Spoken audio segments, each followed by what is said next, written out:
It's actually like a good takeoff or a single jump.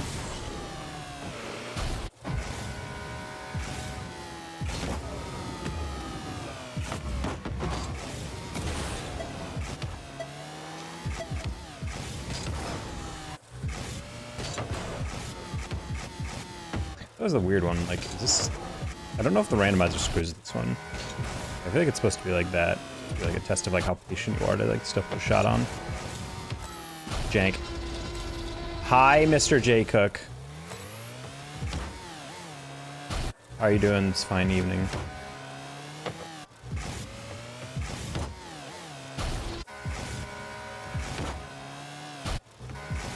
Oh, that was weird. Prepared for that to bounce entirely different. I don't know if it's supposed to die like that, but whatever.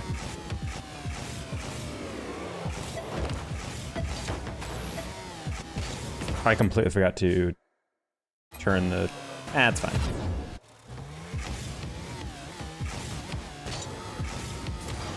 I just realized I completely forgot to turn the title on. Or not title, change the title for Twitch. There's a lot of stuff going on anymore. Like with multi-streaming on YouTube, it's a little weird because you have to kind of like think about designing a thumbnail per video. And then on top of that, you gotta like change the title, and I don't know if there's like default settings, but I gotta like change the game I'm playing every time because it defaults back to no game by default, which I find kind of weird. I feel like it should just store all your settings from like your previous stream. I feel like that would save a lot more time than just resetting it to nothing. Pretty good, hopefully you're doing well. I am doing all right. Today started off really irritating. Twitter's an irritating thing because I need to do it for like the work I do, but sometimes people put out posts that I just can't, I don't know, that bother me. So I just gotta avoid it. It's like related to my work, like people in my industry making tweets that I'm just like, I don't know, they just feel very tone deaf. But I don't know. I see the value in those tweets as well. Like in that they're not just like trash tweets, like someone making like the worst take ever. It's just like one of those things where it's like these people have made it to the mountaintop, and now they're just giving advice that I just can't even comprehend is like useful.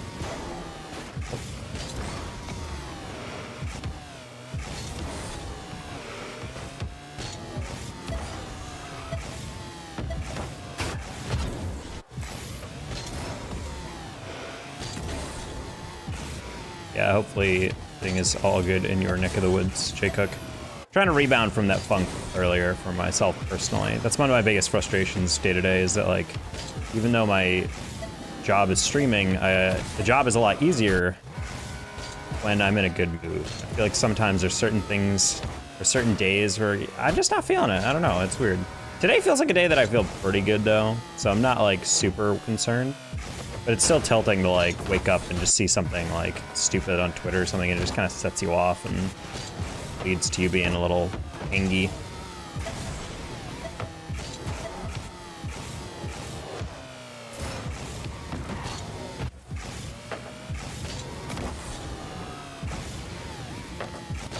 And I'm just trying to make sure I'm warmed up because I really want to do a live recording of a YouTube video today, but I also don't know if I'm like 100% ready for it.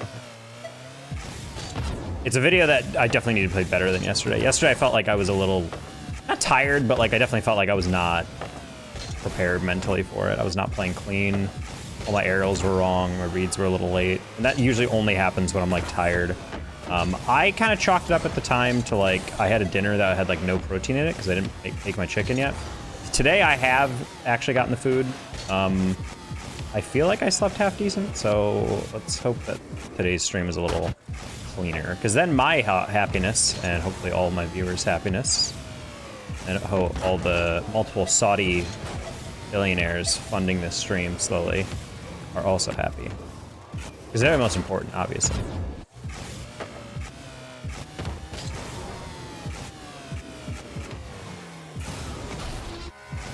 Speaking of Saudi billionaires, Falcons casually grabbing Rawas and Clears to team with TRK is kind of wild to me. I thought that was not going to be the case, but I guess I was wrong.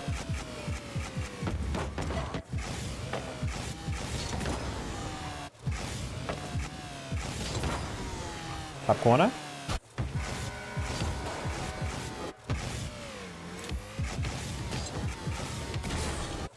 I can never breezy.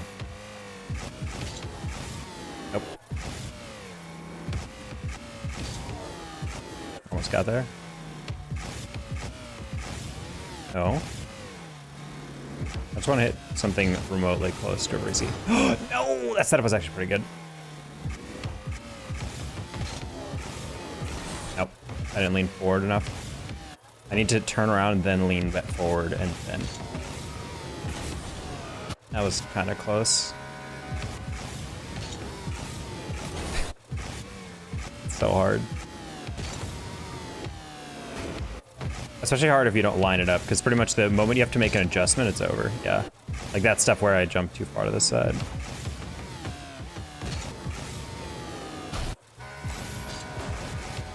I feel like these are the mechanics I'm trying to focus on the most, is just get these nice aerial catches. They're so satisfying to grab. You do get them. It's also a little tough to practice it because you can do it in custom training with 100 boost, but kind of the art of these air dribbles in a way is how you can do it with like very little boost. The true incredible stuff to me is like 1v1 players who can do this from like their own backboard and take it cross map with like 70 boost. Like to know that basically a third of your tank isn't there and you're still going to be able to get a shot off is disgusting. There's so much talent.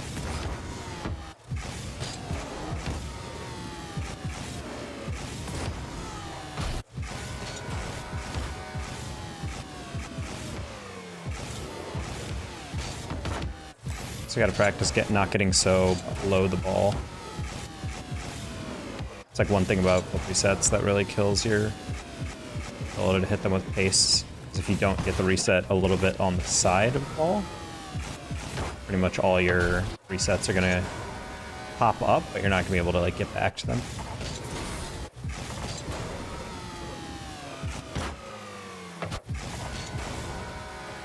Okay. Fine. Trying to warm up, getting some nice, powerful shots, like lean into them right at the end. Hit them a little high, that's fine. Oh, didn't read that bounce.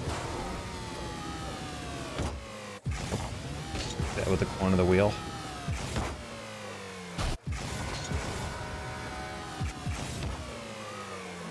That's good contact though. There we go. Oh? The Prime from Seamoon? How you doing, Seamoon? First sub goal of the day. Yes. Always nice to be able to get the sub goal started. That's the thing that truly puts food in the mouth of the kitties.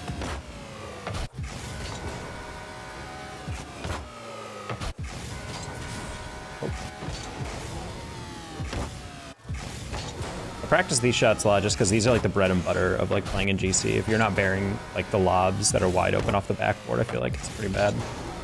I say as it's the first one. You have to keep these kitties happy, yes.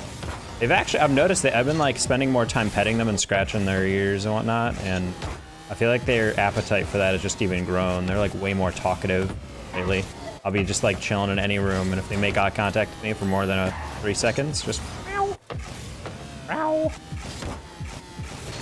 Also, I learned certain tones really like get to their ears. It's interesting. Like, watching some YouTube shorts as I was prepping my dinner. One of them was this like, there's this new thing on YouTube that people like to do where they'll make an animation of a ball bouncing down like a structure, like a hill made of like different blocks, and each block is a different tone on like a xylophone basically. And so they'll play theme songs from like TV shows, but it's such a high like ding that when it goes off, my cats immediately, their ears perk up and their like eyes get really wide. They're like, whoa. So I guess it's like at a tone that's like high enough that it like really like alerts them. So I don't know if it's like freaking them out or something, or if it's just like such a unique tone. You know, like a super high pitched xylophone sound. So like, I feel like for them, it's just like something they don't hear in their day-to-day. So maybe they're just like super confused, like what the heck that is. But it was funny. Sit next to them in the couch. I was waiting for my oven to be done with my like 20-minute chicken cook. And then when it finally was chicken, the kitties were all relaxed, and I woke them up for their nap with that short. Felt bad, kind of bad. I've learned half the time the kitties are much more happy if they just get time to vibe with me. Like if I just sit with them more. They don't actually need me to pet them too much. They just want to be like next to me. It just kind of reaffirms. Hi, Storm Chaser, my loyal YouTube viewer. Yeah, the main thing that I want to establish when it comes to my cats in my stream room and eventually is find a desk that's low enough that I can buy like a love seat for cheap and then sit with my cats on that. I feel like that would be the great way. Because then when I'm streaming, I can still be next to my cats and they can be like laying up against me. Because in my current desk chair, they can't really sit with me. They're kind of like stuck in this like weird thing where they'll walk around my legs and maybe put their like front paws up on my lap, but they can't really sit on my lap because they're going to be on my chair. My legs are hanging down kind of. Your butt is in the chair, but your thighs are kind of down and then your knees keep tapering off. So basically if they want to sit on my legs, they're gonna fall off. So in order to keep them on, I have to boost up because my feet are resting on the ground right now. But if I want to prop my legs so that they're flat, I have to like go on my tiptoes, which is just like flexing my calves and my like Achilles the entire time. And it gets very tiring. So I'm like, I would love just a love seat where I can just have my cats next to me or sleeping on my lap while I'm still gaming. And they can be comfortable and warm and whatever. That's like my dream in the future, to have a setup like that. I've debated just moving my couch over, but the more I look at my couch, I'm like, it's just slightly too short. I would be like down here. I would barely be on camera. I'd have to really adjust my camera to make up for it. On top of the fact that I don't think, yeah, I think my desk is at like the lowest it can possibly go. And yet it's still, it would be like mid-chest type of height, because the couch I have is pretty cushy.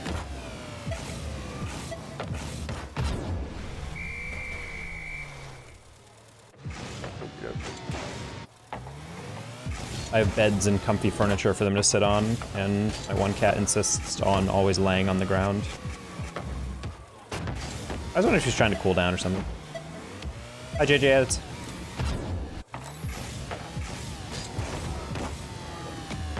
Hey.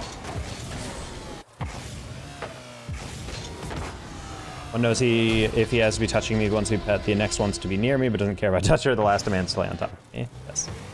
There's a woman on YouTube who has the world's most needy cat, and it's really adorable. I don't know if you've seen her videos or in social media or something, but she's a cat named Chase. That's just like super talkative and always wants to be on her shoulder. So he wants to like be laying like up like her chest and then has his like arms resting with his head here. And every time she tries to like pick him up to like get him off, he goes, wah! He starts like giving this like huge whine, like, no, I want to sit here.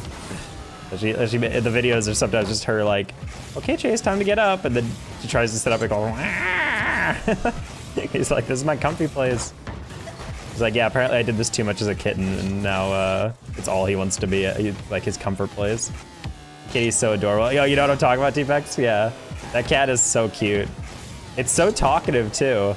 They give subtitles to the cat, and I swear the cat is actually saying yes, mama. No, there's 100% reason for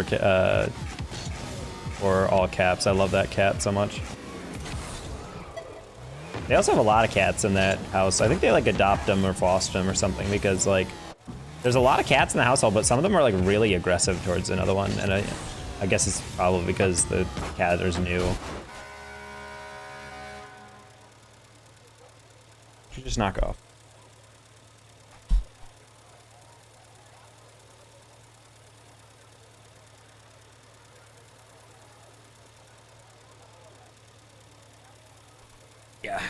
Yeah. My Instacart driver actually was very sweet. She left me a gift bag of little candies taped to one of my cereal boxes. She's like, have a happy holidays. I was like, aw. So I got like mini bite. They left me bite-sized M&M, peanut M&Ms, Reese's, and Snickers. Very nice. Very nice of her. Didn't have to do that.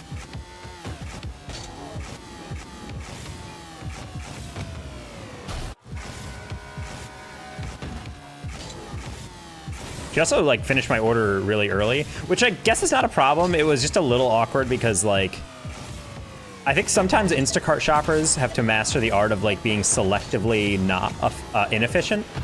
Because like this one driver, I ordered him like, okay, yeah, I have a meeting at like 3:30, so I want the delivery to be between 4 and 6. And then at like 3:35, she's like, I'm here. I'm like, And then she's like, yeah, I'm in the parking garage. So I like went to meet her, and then she's like, oh, I'm already in the building. Someone let me in. I'll come to your door. I was like, oh, okay, you're like 25 minutes early. I mean, that's great. Like, I get my food earlier, but schedule is stiff for a reason. So it's like some Instacart drivers have to like probably master like doing multiple orders in one run, or maybe like taking just long enough on their shopping, in quotes, so they can move on with their day. But I don't know. I guess I'm not going to complain too much. It's better that they did it earlier than later, you know?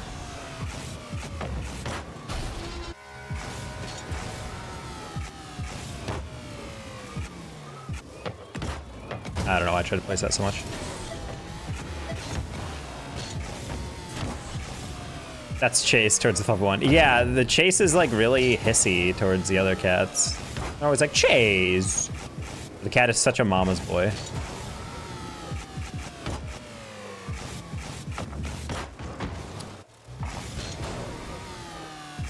My cats just long for whenever I crouch on the ground, because whenever I'm cooking, I don't like standing for too long, so I do a crouch, where I just get on my toes and like kind of sit down on the ground, sit near the ground. My cats always come over to me and try to like hop up on my legs so they can get pets. Anytime I'm close to the ground or their level or height, I think they live for that. Anytime I sit in the couch, no matter what I'm doing, my one cat will try to like weasel in through my arms to sit on my lap. The other cat doesn't do that as much. I think she's the one who just kind of wants to be near me. She likes scratches, but ultimately she just wants to be on my lap. Like, if I just don't scratch her, she'll just fall asleep in my lap. The other one, if I don't scratch her, she'll get kind of upset, and then she'll start like hitting my head with her hand, or hitting my hand with her head. Kind of as like a, hey, you know what you have to do here. And I'm like, all right, buddy. So I can't really multitask when she's on my lap. I have to pet her.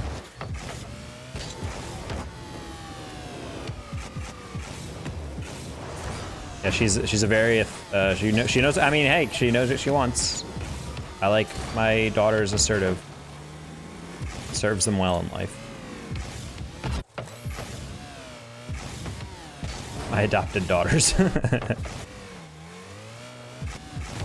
The only kids I'll ever have. Oh.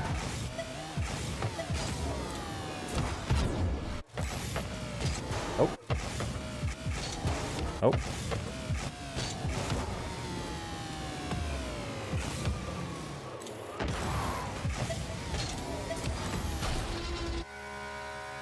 So I sit down in my chair, my cat's on top of me. Yeah, as soon as I sit on the couch, that's kind of the symbol I try to tell my cats that's time to cuddle. Because even when they were babies back in Chicago, that's where I would sit with my girlfriend to watch shows, and that's when we would be like, come here. And they'd be like, oh. I said, well, I did the kissy noise, and then I looked, because I'm like, oh wait, I probably alerted them, and both my cats were looking at me. Sorry. I was demonstrating. You can go back to nap. Okay. Yeah,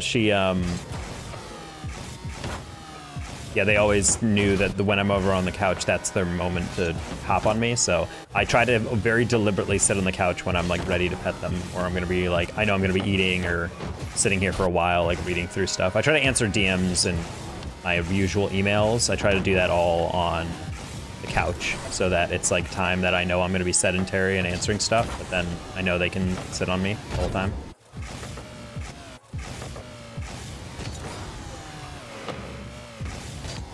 Yeah, I thought giving them more playtime and more scratches and whatever would like mean they would leave me alone a little bit more when I streamed, but I think it just activated their desire to get more and more. So, because yeah, now they're way more talkative. Anytime I'm standing still in any one place, they start meowing at me. Like they'll just be in my. They'll just always be just off my eye line, and like. What's up, gamer? Hey, my dog. Elias, what's up with you? Cats were like, yes. That's also, I've tried to actually find those cat like visual stimulation YouTube videos or channels where it's like birds playing or whatever. But whenever I find them, I turn them on. My cats don't really care. They're just like whatever. I think it's partially because like my apartment window is so high up, and I never had the screen in, so I don't think they know really what birds are. Like I know some of it is like natural hunting instincts, but like I just don't know if they've ever like looked at birds long enough to be like I want to hunt that. Because they never came close to our window.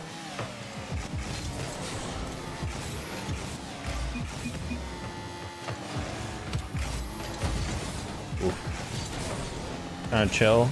You're mad as fuck? What? Why? Oh, you're tired. I don't know why I read mad. Maybe I just assumed you were mad. Are you tired and mad?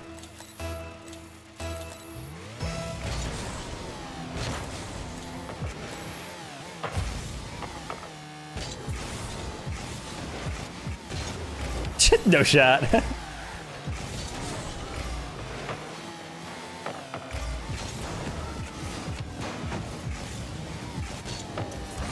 Oh my gosh, dude, I'm gonna cry.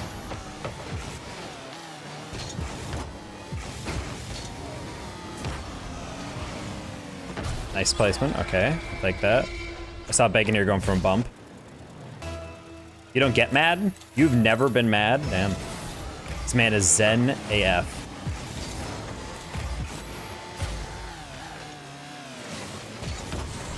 Oh, I don't know why. I saw the guy driving in a straight line. I didn't realize he was going backwards.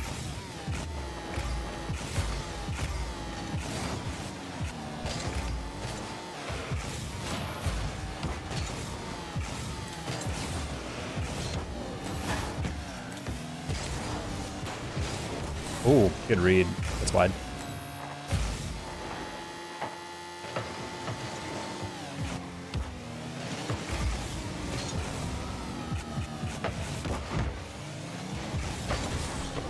What a save.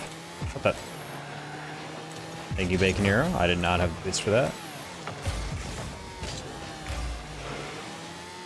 I feel like I used to have a lot of patience because growing up every weekend, I'd have to go to church, which is boring. But then my sisters, whenever we went to the mall for like a fun day, I would have to wait for hours in a clothing store. Like, my sisters love PacSun. They shopped a lot at Hot Topic because they were very much like gothy. Well, gothy slash like they liked like alternative fashion. They didn't stay that way, very much a phase, but they just liked a lot of like very offbeat stuff that could only be ordered or bought at stores at the mall. I don't know if PacSun even exists anymore. Oh, whoa, I didn't hit that? Okay, interesting. Interesting.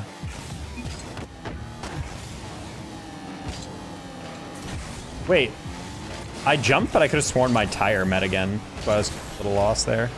That's on me. The only jeans that fit me for a long time? Well, there you go. I was supposed to go to downtown tonight, but my buddy... Oh, I wasn't even looking. Trying to read M-Dog's chat.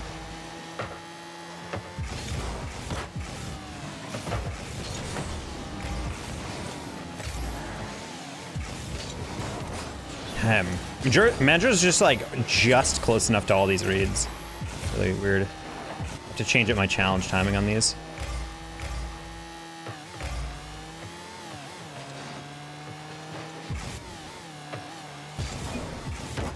That was a goal if I hit it on target.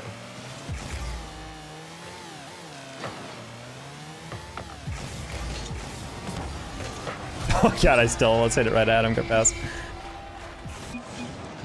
I was supposed to go to downtown, but my body can't tell me to do what sounded like a stressful call. Parents ruining his mood.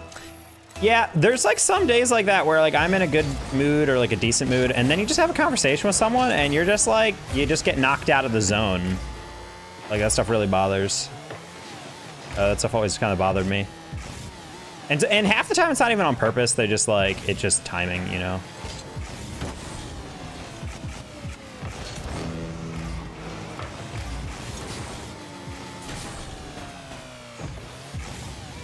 I found out my first ever cat died, though, when I got back from like a trip over summer. I was really upset about that. Yeah, I was just like, oh, so by the way, while you were gone, like, oh. And I was like going out to a party that day, and I was just bummed for the rest of the day. They had this cat for like 12 years, bro. Like, telling me it just doesn't exist anymore. Never knew what happened to that cat, straight up. I think I was told it was old age, but I wouldn't be surprised if something worse happened and my dad was like censoring it. Because that was an outdoor cat. The cat loved to go outside, run around the yard. I wouldn't be surprised if it got tangled with something or maybe get hit by a car. For some reason, the cat really loved just sitting in the pavement of the street. Loved just chill and sunbathe. And I'm like, that cat's gonna get hit by a car sooner or later.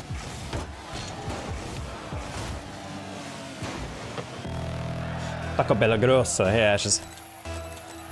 I don't think I've ever shopped at PacSun, and if you ask me to, like, name... Of course.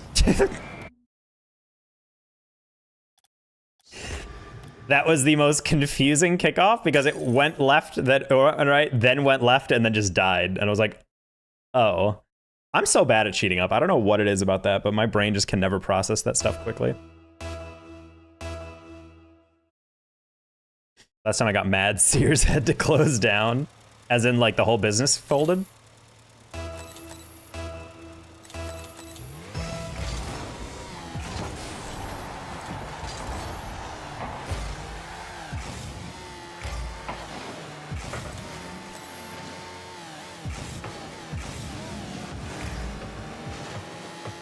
Surfer and skater brands. Sister was a huge skater girl. She very much was the Avril Lavigne Target demo. Said, see you later, girl. Well, I mean, she never had that. She never had a experimentation phase. I think my other sister did. I don't think she ever told my parents about that, but I'm not entirely sure. I should ask her that someday.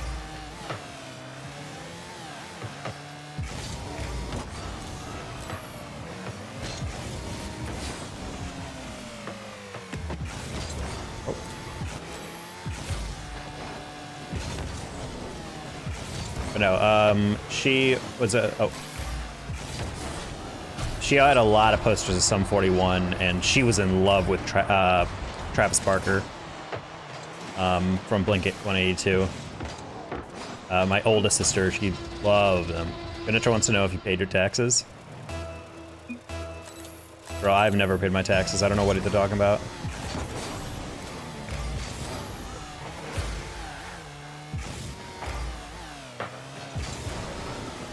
What?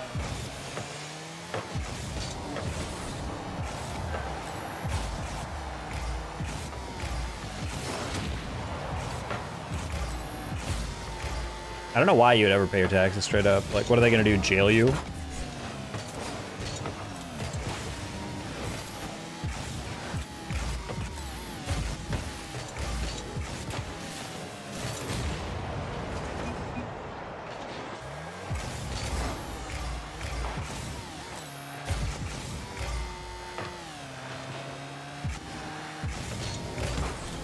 That was a nice little touch. I didn't expect that cute little mwah.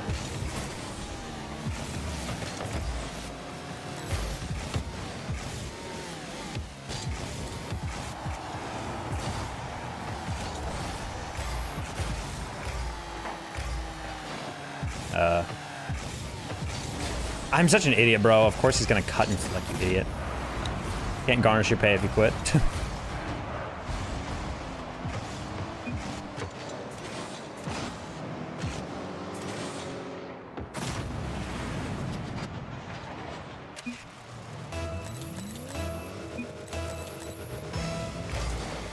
mulch pays taxes though? What?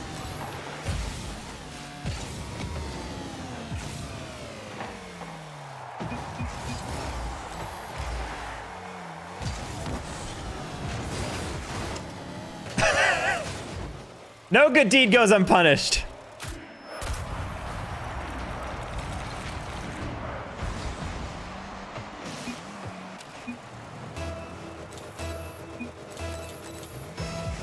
I was like, oh, this will be so clever because I'll like pass it back and the defender will be like, whoa, why'd you pass it back instead of shoot it? But nope, just passed it, got dunked, and then got immediately slapped in the face by my own teammate. So, not ideal.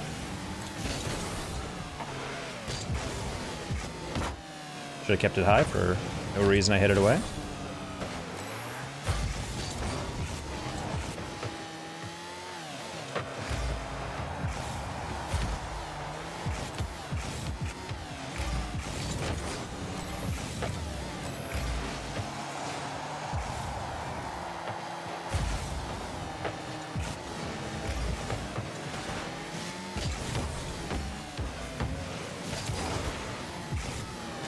I don't know why he's saying Pulch pays his taxes. I don't know if he's like talking about something else. Like I know Pulch, but I also don't know. Also, I'm gonna be dead ass. I don't know who Netro is.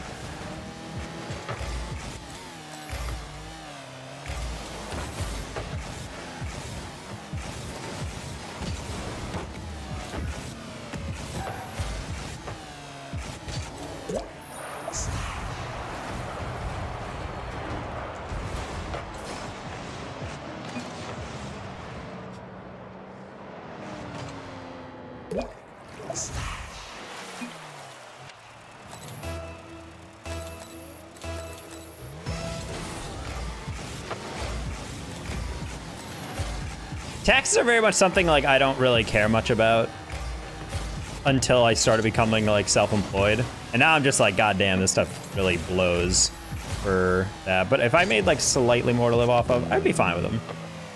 Just like slightly more. It's mainly just the brutal aspect of like having to compensate for like, hey guys, it's May. Anyway, you owe like $10,000 more or more all of a sudden in one go. And I'm like, yeah, that's not gonna happen.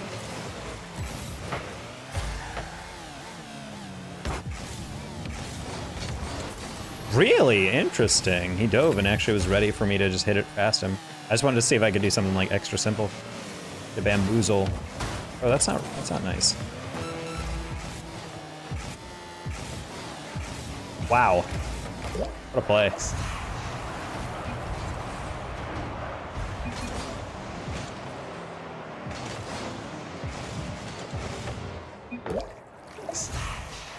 The Hyundai Tucson. I do like Hyundai. My first ever car was a Hyundai.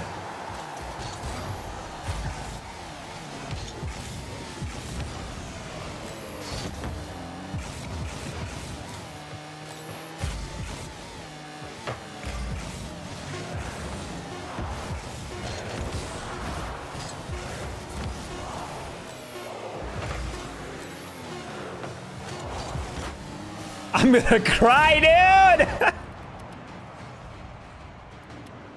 dude! Both of these games have been the most heartbreaking losses, dude.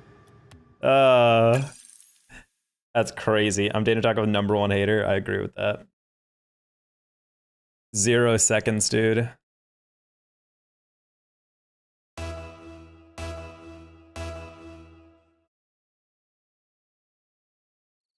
I'm just not a fan of that follow. Like, my team played fine that game, but just like, but if I'm off the wall challenging that 50, like, why are you directly below me? And then I get the partial clear, and then my teammate's out of goal, which then means the lob comes in when he's in no man's land, and then it's an open double, of which I try to get to at first, but I'm the slower, less boosted up duo, so it's just like, oh, awkward. It hurts, dude. I hate that. I hate that stuff.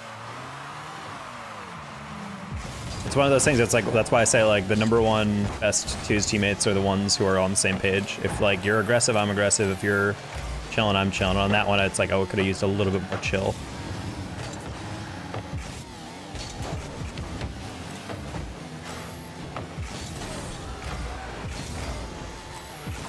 kind of good together. I mean, I'd be down. I was soloing yesterday. Feeling pretty good today. Trying to warm up with twos, but this is like weird in twos because it's like a mix of like very good players that I recognize and players that like kind of just randos.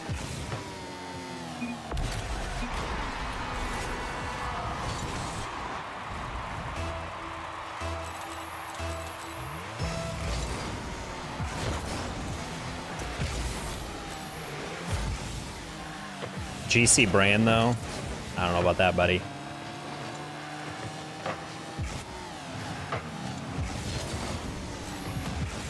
I actually deliberately challenged that more inside, and I still got beat on that. It kind of surprises me.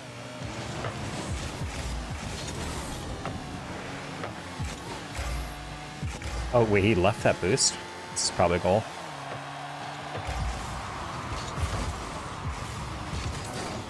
No, he's not there. Pass it. Oh, that pass would have been pretty lit, I'm not gonna lie. We're just gonna burn time here. Allow us to get back.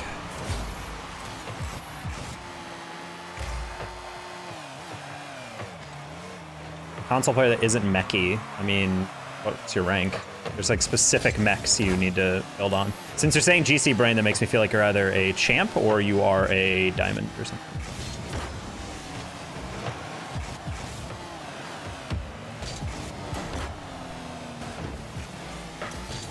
If that's the case, you should be working on playing off the wall. And obviously mastering your fast arrow. And I don't mean learning it, because a lot of people are like, I know how to fast arrow. I'm like, yeah, but you're not consistent. I've very rarely met a champ level player that's actually consistent with their fast arrow. Especially not diamonds.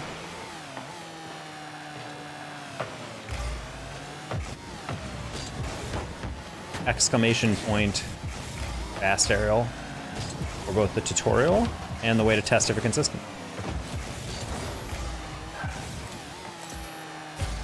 You're the game, I'm not mechy though. Depends on what mechy is. You don't need to be like mechy. Oh, he got a reset on that? I wasn't paying attention to how he caught it. Dan back in here, this would have been crazy if you actually did this during our game. What the hell is that? He's double resetting with a flip reset, or he's resetting off the, or double tapping off the side wall with a flip reset. And then meanwhile in our game, I give him an open net and he didn't even make contact. I'm gonna call a throwing. Oh, we're witnessing throwing in real time. Taking here, I cannot express to you how frustrating this is to watch you getting these double flip resets and double taps on the sidewall when, again, you could not hit the open net last game. I will admit I hate free play. That's the first problem.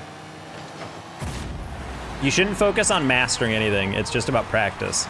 Keep in mind, Rocket League is a game that you're having to do incredibly precise movements over and over and over again.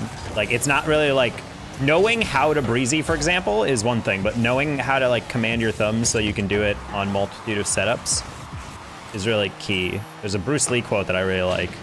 So, I fear not the man who's practiced 10,000 kicks one time. I fear the man who's practiced one kick 10,000 times. And I feel like that's exactly how you should think about Rocket League. Like, the moment you start like getting really consistent with one thing means you're getting better at it. If you're able to like pull off a musty or get a flip reset or whatever, that's fine, but like that does not mean you can flip reset or can musty or can fast aerial.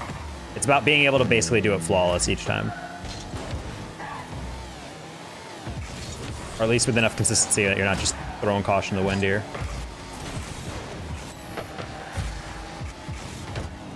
Wait, what?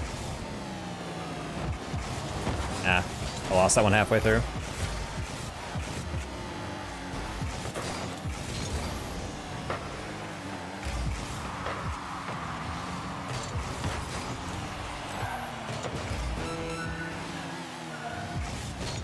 Oh, bounced just off what I thought.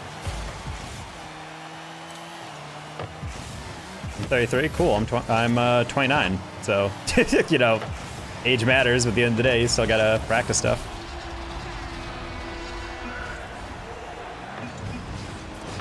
All right, I'm gonna say RIP. That was not a clear that needed to go directly back middle. Honestly, I don't understand people when they call for fakes like that, so that one is a little on me, but we weren't winning this anyway.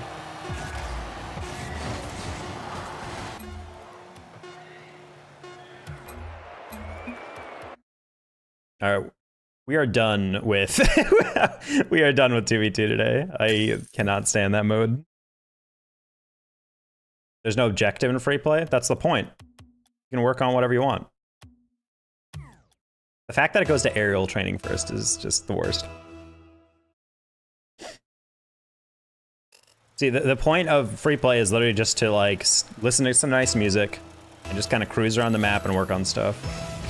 Especially now with the new commands, you can work on literally anything. There's a ball that puts the ball directly in front of you. There's a ball that pops it right on your hood. There's a ball that pops it up. There's a ball that pushes away from you. Like, there's always something to work on.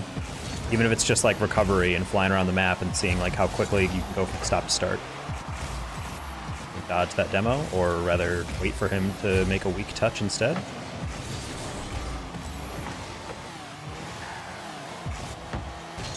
Gonna get a little pinch up. Play for 50. He doesn't touch it. Interesting. I'm gonna leave that for lights. I was about to say, I'm like, this must be a full party because they're chasing demos when they don't even have like a guy up. Oh, hello. See if Cash just takes his time on this. I wanted to demo him. It's a personal weakness. I mean, I understand, but I feel like the more I started getting into the game, the more you recognize that free play is just like Zen time, where you're just kind of chilling by yourself.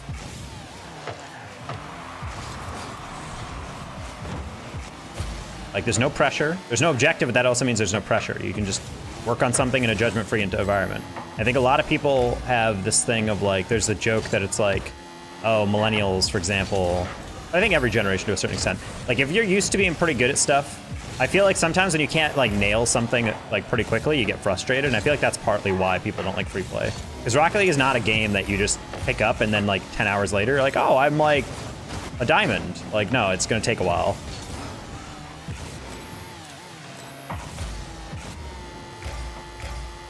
I mean, it's a personal weakness, but like I also just started liking free play more and more. The more I started like experimenting with mechanics, getting slightly better, and then I was like, oh, okay, I'm actually seeing more consistency. If you don't like free play, then just go into custom training. There's custom training for pretty much any mechanic you'd want. That should be Rux. Just kidding. He doesn't want it. I'm guessing because he missed that corner boost. There he is.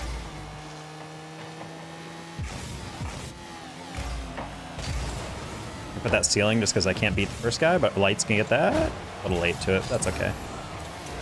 He was pretty far back, I'm guessing. It's okay. It's fine. I just wanted to chip it up enough because I couldn't quite save it, and I saw the guy chasing me. So I'm like, if I can tap it enough, then it's not a clean 50 or anything. Cash is gonna hit that again. I'm gonna let my teammate have that because he was ramping up on the right side, and he got torched. Unfort. That was a little bit of a heavy touch by me. I did not realize the bounce would be like that. I'm gonna let light scab that. I'm gonna clear that into open space across from Beast. That's gonna roll. And we're gonna solo this. Just trying to take it across. It was too far away to risk a 50 or a flip reset. All right, I should have turned for that, but I didn't want to cut my teammate. I have this one though. I'm gonna steal this corner because I'm not gonna get that ball. And then go for a bump. Lights, you got that? Nice. Nice. Your games and skills in general being bad at stuff is annoying. Yeah. And that's how I felt playing Call of Duty after a couple of years. The game just feels slightly different even when I'm playing with a scuff controller. It's frustrating that I'm not able to like snap diff stuff. Even in custom games, I feel like a little off.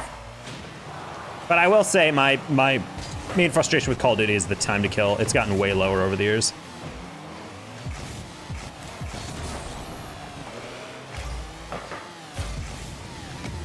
I don't know if like they compute or like they start to like calculate time to kill stuff in Call of Duty, but I swear in Modern Warfare 3 and stuff, it used to be like a much, or at least like a slightly more laid back TTK. Like I feel like you could get really laid into and still survive. I don't think I've ever seen someone in a Call of Duty game nowadays like actually get red screen, like near death. I feel like it's like if you get tagged that much, you're dead already. Which is, you know, fine. Some people are like weirdos about arcade shooters and they're like, oh, they should be realistic. You shouldn't be able to be a bullet sponge. I'm like, shut up. Ah, yes, me playing video games, but what about the realism?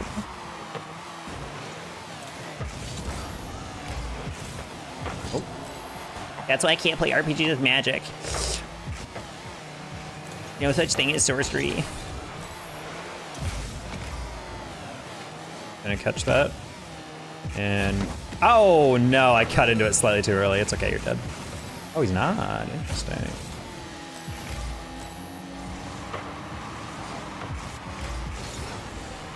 Have a good night. All right, good night, B. Thomas.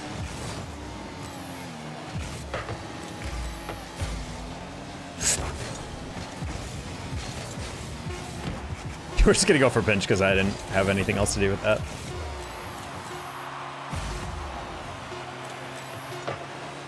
Excellent. This side? I'll let teammate have that.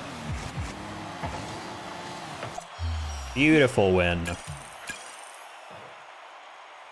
I can dribble in the musty pack off a bounce, but I can't do it in free play. It's boring. I don't know, bro. Straight throwing? No. That was just a weird game. All right, we'll see how long these games can go until they turn into legitimately sweat fests.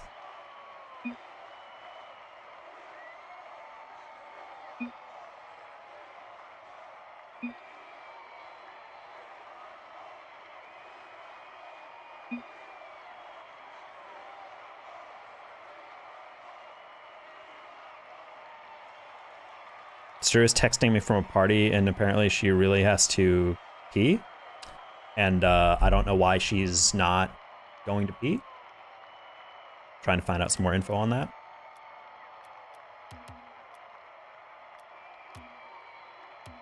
Can I be Thomas? I might be a little addicted to rocket racing. Well, that's good. I'm glad you're enjoying the newest venture from Psionics. Better than playing it and being completely uninterested.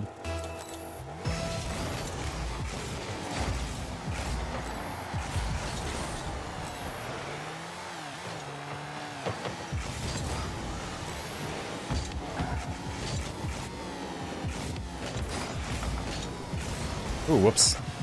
Tried to go for a bump and then recover, and I messed up both things. That's a really slow rotation back by me, my bad.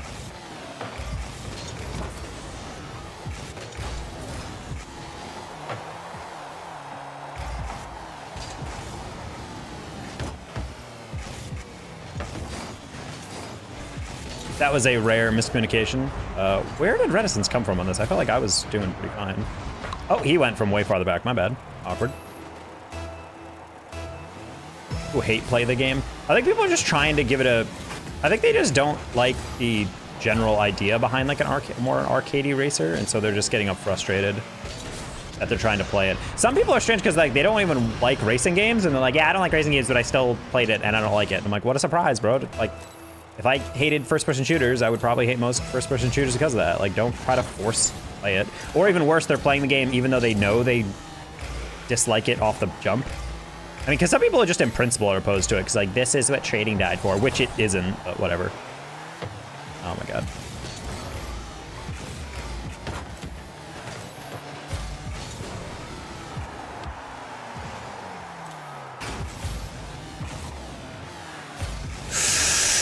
Oh, that was the last thing I expected to happen. That was a really weird bounce, too. I think Reticence wanted that one to roll out. These guys are pretty solid. The fact that I hit that immediately and over the shoulder, he read that one into a save is kind of crazy.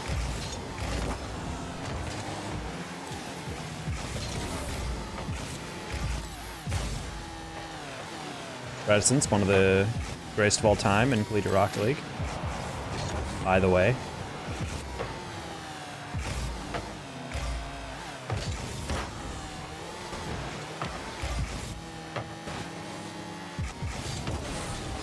Trying to knock that a little lighter and down. Hey, Nas. It died for no reason that Epic's agreed. They're doing it because they want to synchronize Fortnite and Rocket League's worlds together. Their trading policies. There's definitely a larger reason at stake. People just like to chain together two things next to each other. Say, oh, they must be related. But it's like, no. Rocket racing was in the pipeline for a while.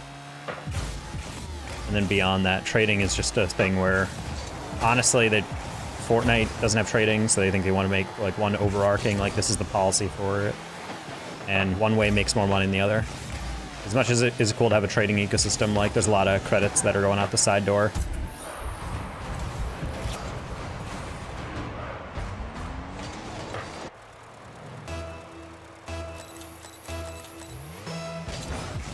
People didn't even get their items transferred to Rocket Racing.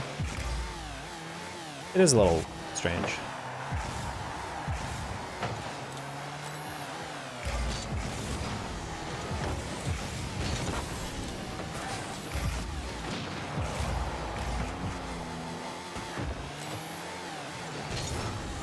Besides playing Rocket League, what are your hobbies?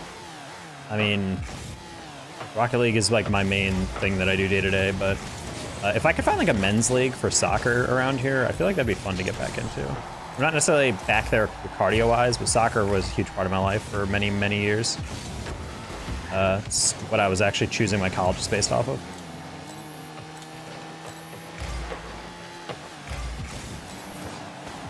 For the most part. I had to reject some offers from out of state because my girlfriend was like, no, don't move too far. It's like, bruh, nice.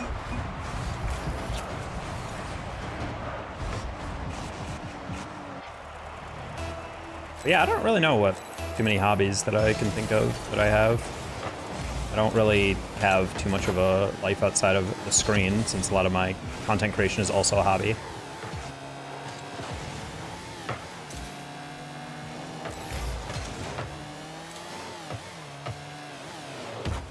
I am probably going to start up I actually started the first steps of starting up like an RPG channel for YouTube. I kind of want to start trying to record on the side other stuff. Also just as like an experiment to be like, if I go to a game with like maybe a better YouTube viewership on average, maybe can happen there. And I say thinking my editing is like underappreciated or anything, so I'm not necessarily churning out videos as much as other people are getting as creative ideas, but one thing I'm definitely curious about.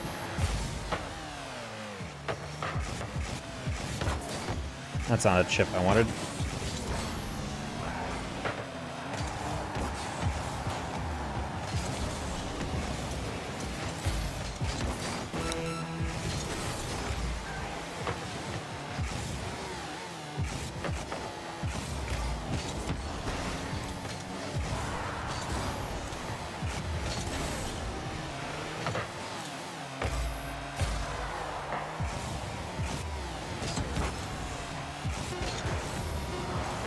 Oh.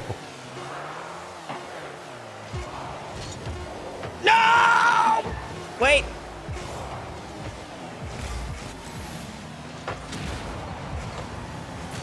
Bro, can you imagine? Can you imagine how ridiculous that would have been? Man, if we didn't just like throw that so hard in the beginning, we were playing so jank. That would have been such a crazy comeback too. I'm officially going to sleep. Good night. All right, good night, but Thomas.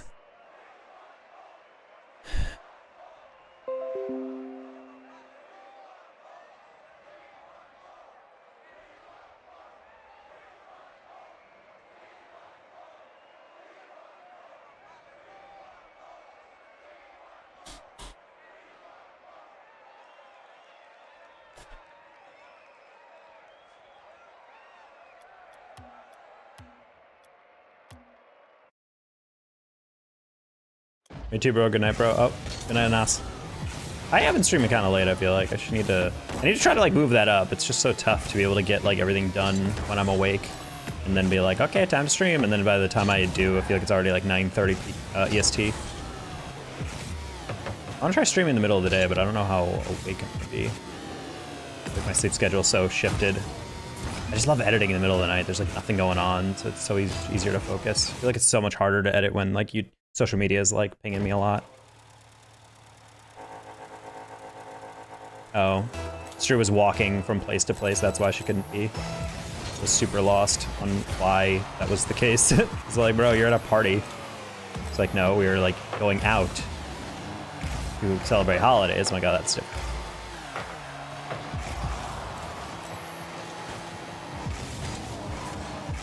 It's fine. Chow. Nice.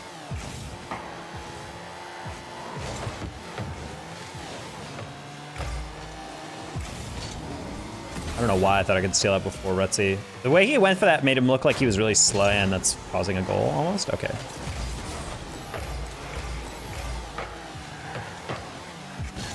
I saw him change his mind halfway through that. I saw him like turn back. I was like, oh, cool.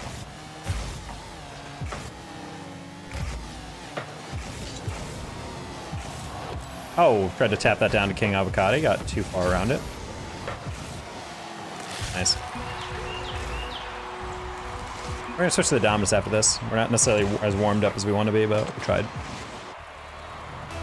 Gold 2 today, but I'm almost to gold 3. 2 to 3 minutes and done. Yeah, I feel like it's kind of nice if you can have like rapid fire races. There definitely are times where like games are way too. I don't know about y'all, but like I was never able to play like Madden and shit or FIFA on too long of halves. It just feels like it drags on. Like I love watching soccer. I'll gladly watch 45 minutes of an actual game, but when I'm playing FIFA, I don't have the patience or something to like actually sit through like a 15-minute half.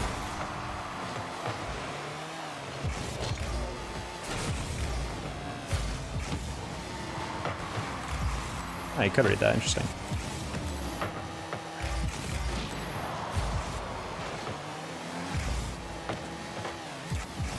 Cat. Just looking at my eye. It's like an eye crummy. You know, those infamous eye crumbs.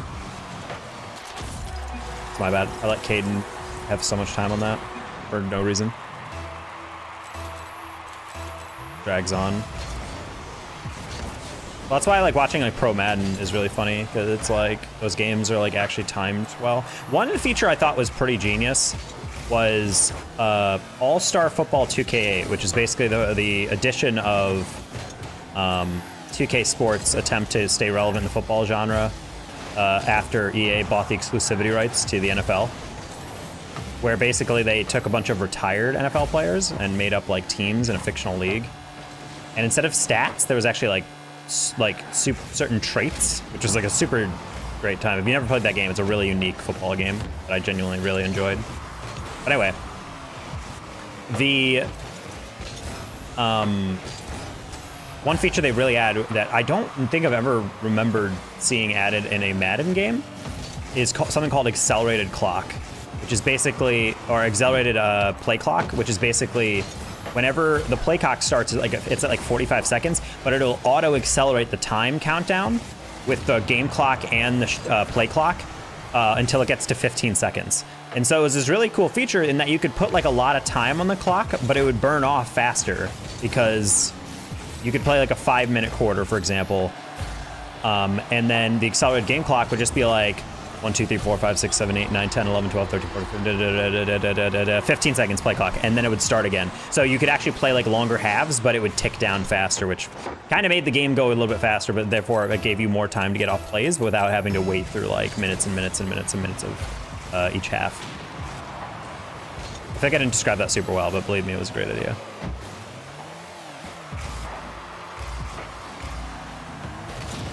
Oh, thank you.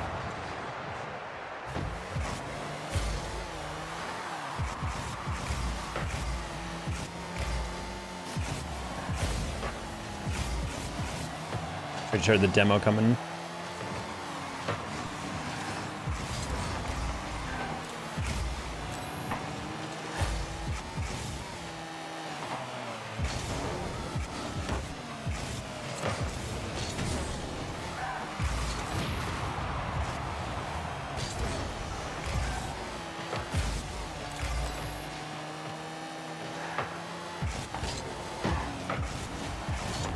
No, I arrowed this too far.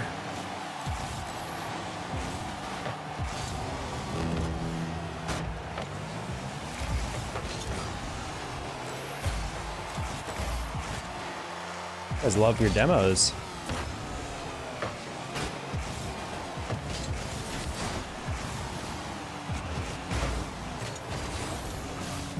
Oh, Retzi, you are like completely barren of friends in this life. Go for demos more, buddy.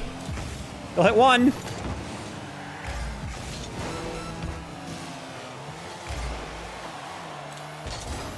Jeez, bro. That guy literally just sat and rotated left, right, left, right, left, right, left, right, left, right. I was like, can you leave me alone? I don't even mind demo chasing, but I'm like, at least do something with it. Oh my god. Oh, we're just gonna back pass that. Too little success, and he scored. Holy crap. He didn't fake that, he just went for the boost first. That's an unfortunate goal. I didn't think King Avocado would go to the boost on that one. So I was like, it's fine, I'll roll it. And then of course doesn't roll. That's okay, buddy. You threw. Wow. Okay, I was about to say, like, we actually almost just caught the break on this. Yeah, I'm not gonna lose to the team, especially in the manner that we've been lost that last one. But as that. Oh, did not think you were chasing that. Okay, we might be in trouble here. Oh, never mind.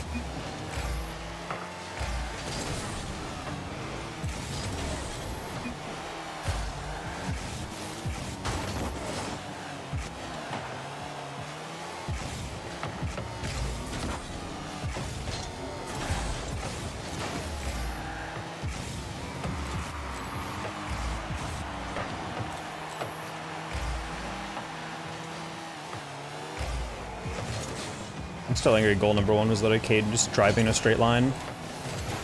Or flying in a straight line, and I didn't realize he actually had the read. It looked, I don't know, just why, like, his approach just seemed like slow, like, off. I was like, I don't know if I need to, like, approach that, because I don't know if he's trying to fake me. He wasn't faking me, he was just slow to it. Just straight up. That's a goal.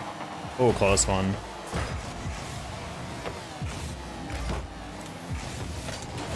Bonk. No! That's so sad, bro. Oh, no. Poor Reddy. Just rushed it a little too much. Cheers.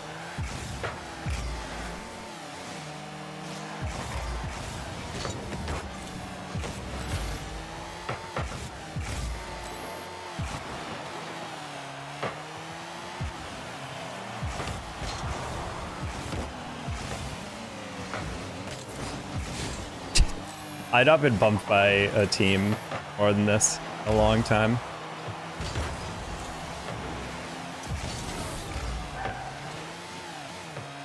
Interesting, okay.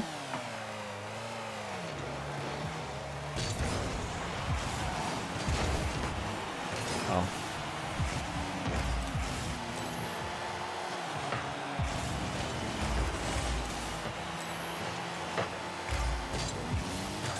Say Baretzi, that was definitely going in. Nice shot. Nice shot. Okay, cool. Hey, Svedra. Sorry, I didn't see that. I was in the middle of a very sweaty overtime. I don't want to play the Dominus. I missed that car.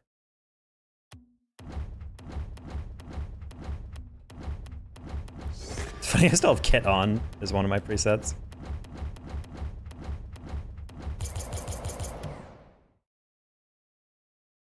Oh. Oh. I'm not sure if you guys heard that.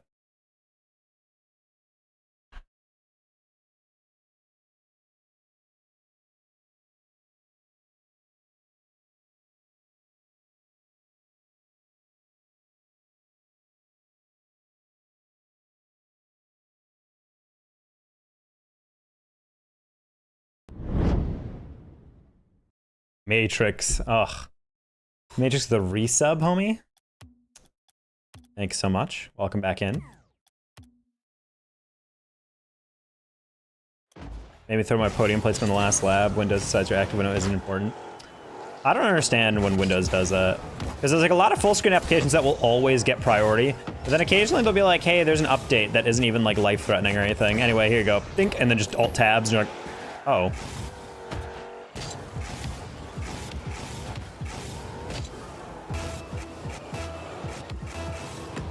Ooh, that was not a reset, okay.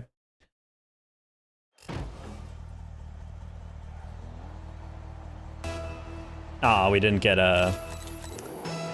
Red and Avocado. We would have a triple Dominus team.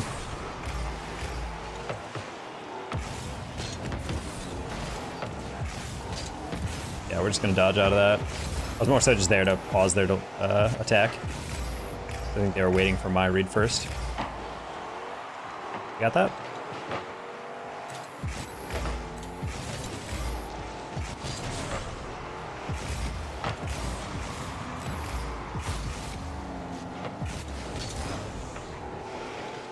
Matrix, appreciate you. Thank you again. That's your third year, actually. Yeah, 36 months.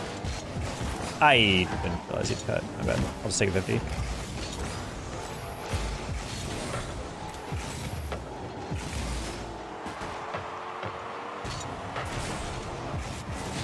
Watch that bump.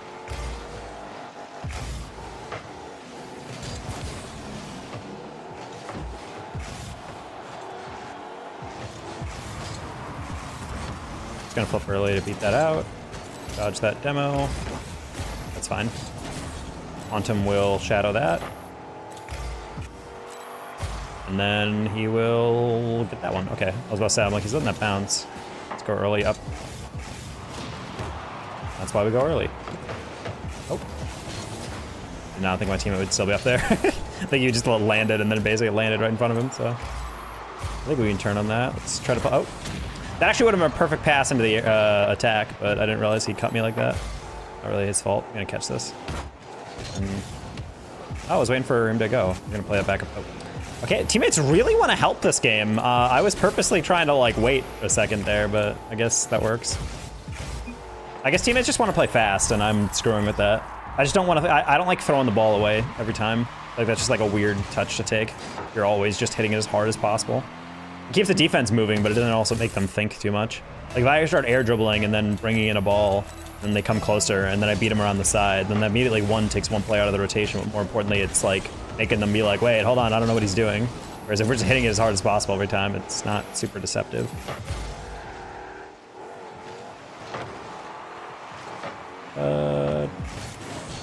Just gonna stay in the way. You gotta decide real early on those if you want to commit fully.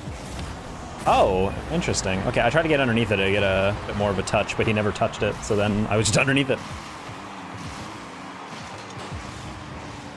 If I just jumped and immediately flipped, that would have been fine. I wanted to delay it. That was well above me on that. Not the best.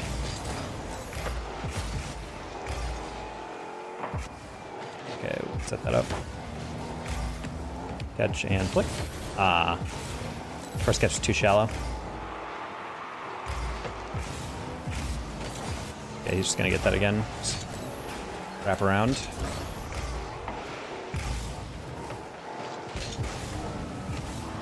Okay.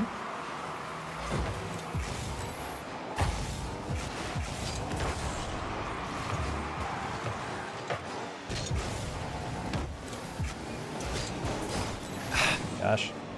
Just wanted like 10, 20 boosts so I could jump again. Grab that. That's a pinch and a half. Wait! I was 100%. I was like, oh, he's got that. He's going so confidently. There we go. Hi, corned beef. Oh my gosh, I'm getting bumped around. We're having a good time tonight. All right, we'll just tap it again. Slightly behind him. All right, I need to pay attention to my teammates' rotations. They're going, what looks like they're going back the entire distance of the field every time, which is a little bit concerning, but allows us to plan accordingly. Okay, Quantum doesn't want that one.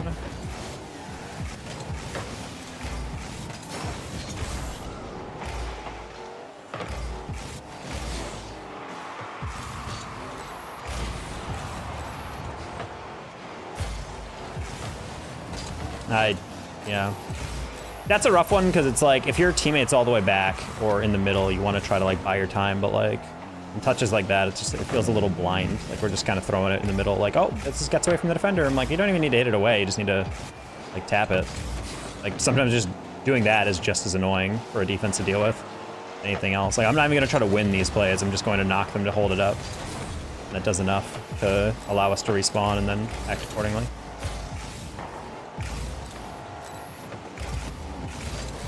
Nice. So I just wanted to get in the way there because it's not really important that I score that.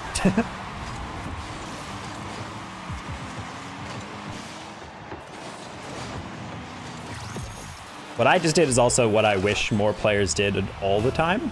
It always kind of bothered me when there's like a breakaway and there's a 2v1 and then for some reason the guy who isn't on the ball is just like, I am going to wait for a pass. And I'm like, bro, the only person standing between us and the goal is a post apparently. What the heck?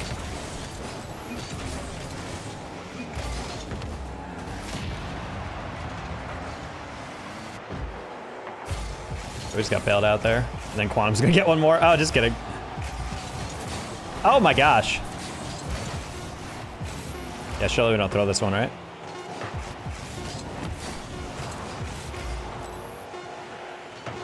Nah, surely we don't throw this. Okay. I was about to say, like, if we throw this.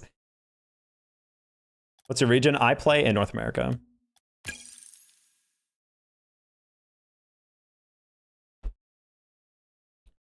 What about yourself? Where's everyone in chat from?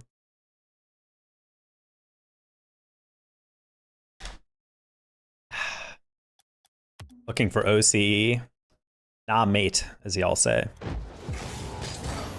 Alligator, I thought his cast was supposed to be good at the game, but I'm hard stuck plat. Do you need to reach a certain level of casting pedigree before Sanix helps kick in? The Sanix help kicks in? No. I'm of the belief that you don't really have to be a super high rank to be a caster. Like, if every caster had to be like SSL or high Grand Champ, that'd be insane. Honestly, most of the casters in RLCS, they're not Grand Champ. I think Jorby's in Champ. I think Corelli's a Grand Champ. Has been SSL. JamesBot been SSL. Daz has been near SSL before. But ultimately, like most casters, you don't have to be that mechanically gifted. You just need to be able to read the game well. I think that's a base understanding of being a good caster, is being able to read the game well. I think it's very apparent when people who don't cast Rocket League because, or don't play it or understand it, because you get a lot of situations where they're only able to give the observational immediacy of a play, where it's like, oh, well, you know, you see what happened there is that there was a player in the middle open and they hit it at them and they scored. And it's just like, well, what you need to pay attention to is like the reason that play's open is, and the reason why he chose that pass is not just because he's open, it's because everyone on the defense went all the way back to goal because they're so concerned about the shot. Like, that's the type of stuff you need to pick up on as a caster. Like, yeah, there's a bunch of times where players can make passes, but what makes a pass good or not is whether it's situationally appropriate. And recognizing why that situation was appropriate versus another, or realizing, oh, the only reason this shot was as open as it was is because about 5 seconds earlier, player got demoed and then got his boost stolen. So he's sitting in the back of the rotation on the back wall with 15 boost or something like that. Like, those are the type of stuff I feel like you need to pick up on. I think that comes with just watching and playing the game a lot. You'll slowly pick up on like why people are doing what they're doing and why it's a good or bad decision.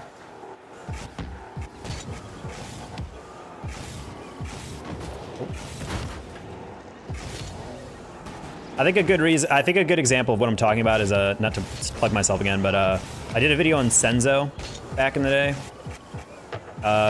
playing at the major. Go watch that video. I think it's a good if you're trying to be a caster who tries to understand the game a bit more. I think that's a video I would recommend watching. Because the way I break down Senzo in that game is kind of like what I look for in players, about how they impact the play. Because it's so similar to footy. I mean, yeah, it's how like a midfielder makes a run to the midfield to open up the defense a little bit, to off shift like the center midi or maybe the center back, or maybe does like a check pass to be able to draw in a defender to then open up the space behind them for the forward to strike or something. Like, it's literally all like stuff like that. I still think that Rocket League is more similar to hockey than football. Not the self promo on my own channel though.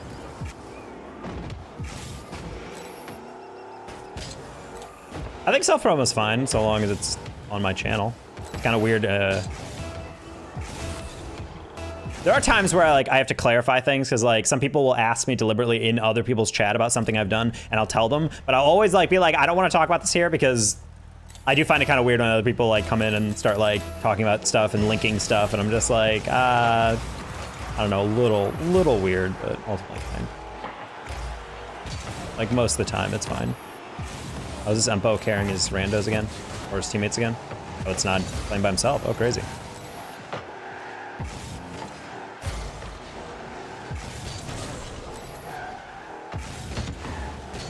Oh, we got hit. Okay, I can get a pass off. Just grab the boost.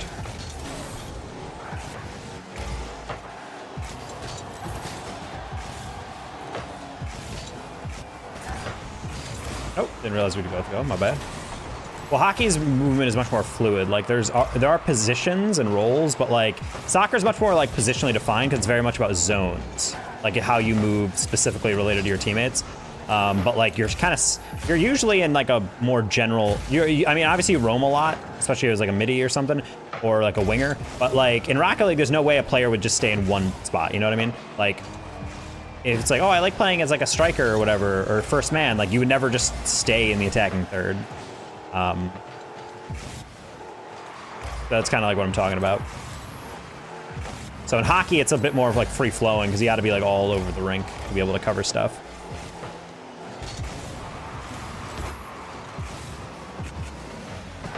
It's a weird chase from SV. Okay. It's fine. Yeah, that was a close one. Oh, good read. He probably has that again. Oh, he doesn't. Okay. No. Bonk. Buck's just gonna do that. Ah. Try to get underneath it, but I couldn't race there in time. I actually could have dunked that if I got boosting. I think I almost hit it right into me. Play Impo's touch. Oh, Impo's like not going for as many interesting stuff. He's playing very safe.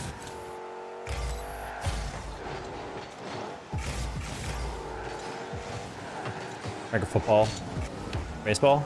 Wait, hockey's harder as a European? I feel like Europe has some decent hockey scene. Well, I guess certain countries in Europe anyway.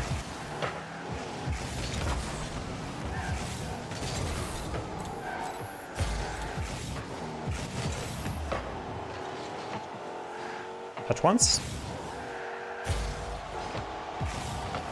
Whoa, that's a pinch. That's you gonna turn on that? Thank you, BB.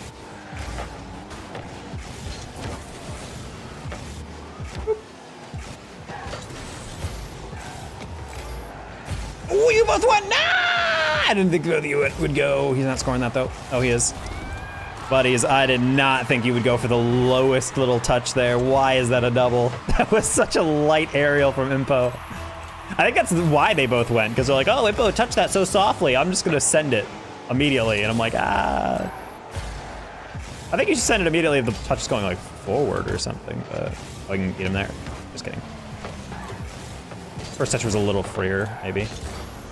Gotta go appease the girlfriend. No, that's a sad word to use with significant other. He's out. Okay. All yours, SV, I guess.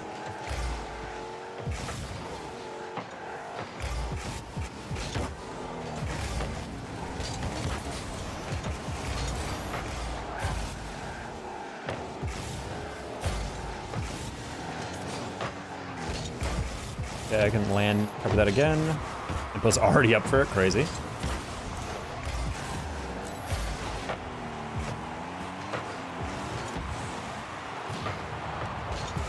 Oh, I'm gonna be here. Yeah, it's double. All right, GG's. I don't think we've gotten shot all day.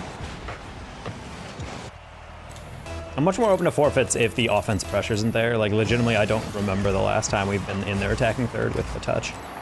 It was very jarring. Also, that double commit for the goal does not help either. That's not even a shot either.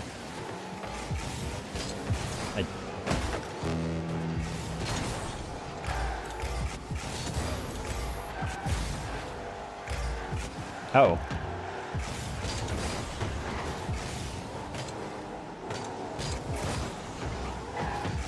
This is a very good player, though. I guess based on MMR, since I'm pretty high compared to everyone else in this lobby, I guess I'm supposed to be Impo. That's usually how Sonics does it. They have like high ranked player, and they give you the other team a single high ranked player, and they just fill the rest. Oh.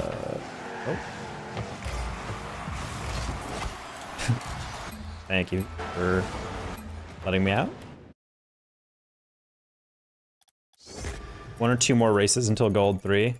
You're a freak. He's an addict for rocket racing.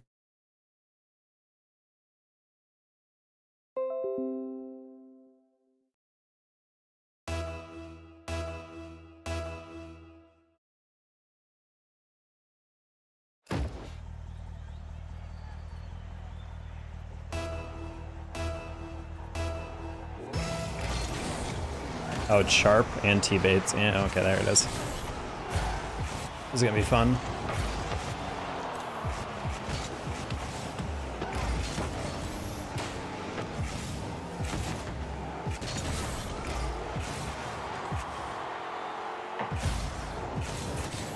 Oh, interesting. You didn't even touch it.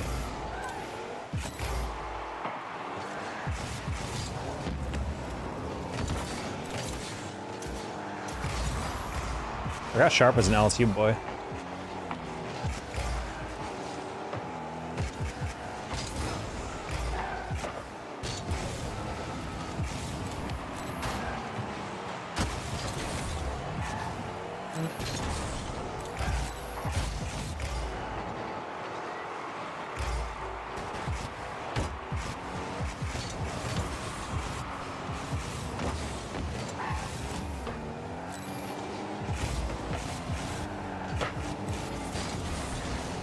I've missed every single pad. What a weird freaking bounce. I would not think that was gonna roll like that. What happened here? Did I see this angle wrong? Nope. Okay, weird. Okay, I thought that was gonna be like a straight on hit, but it like went straight shallow. All right, shouldn't have pre-jumped that. I knew T-Bits wasn't gonna get to it before I did, so I don't know why I pre-jumped it. I doubted my instincts, bro. I knew that was inside, and I still jumped like it was gonna bounce out. And my corner reads today really next level inferior.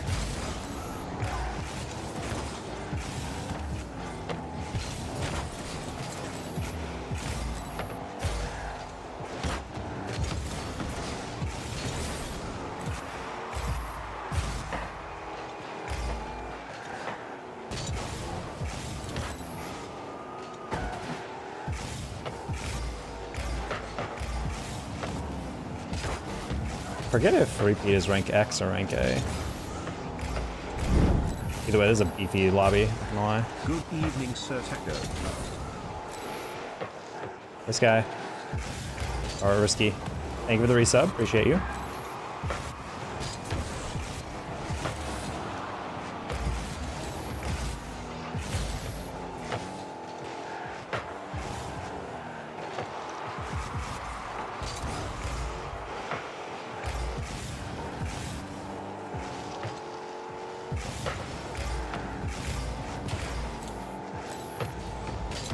No, Rhett. I knew you were in the middle, my bad.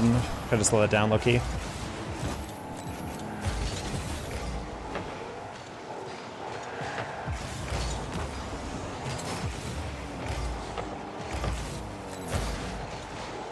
Sad.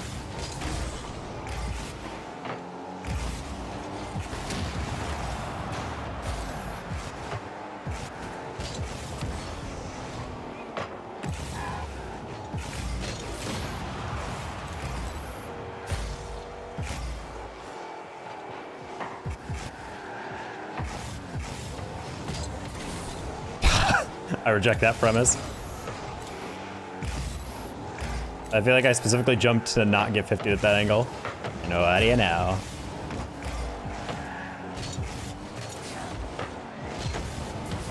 There we go. Another 50. Repeat to high. Keep by Sharp.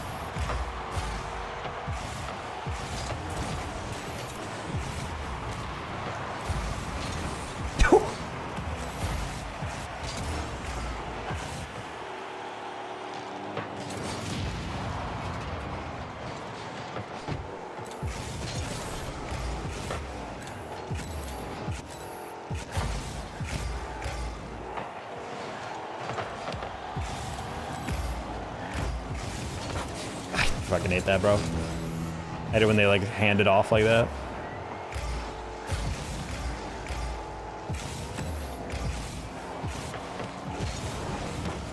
Oh, what a save. What? He hit off of the post and then was able to get to that?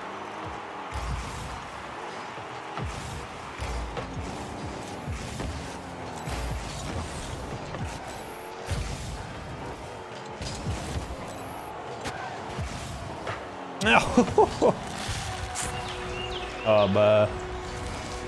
That hurts. That was one's main Sharp trying to just double jump that one over.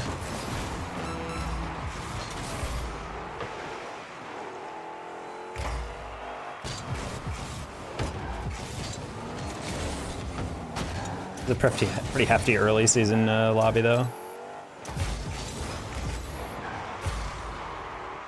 And I feel like this is kind of why it's important to party up in the beginning. You're gonna get a lot of people at like 1700 who are like really high rank, and it gets into this weird territory.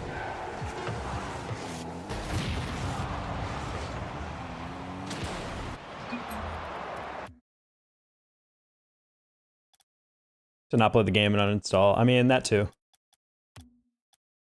I mean, they're still fun games. It's just like weird when everyone's partied up in the beginning. It's like extra hard to actually organize.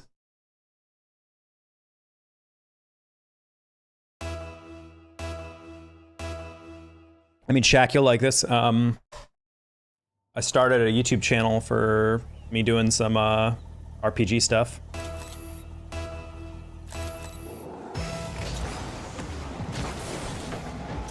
It's gonna be trying to like ready up some stuff. I'll be trying to record that stuff. Probably off stream for a bit, and then maybe we'll switch to on stream recordings in the future. It's a good first step. I mean, it's something that I've always kind of been curious about doing, but I really want to start doing that in the future with more and more RPGs. Mainly because Elden Ring is already content I wanted to make for a while, but I wasn't really good enough to do it.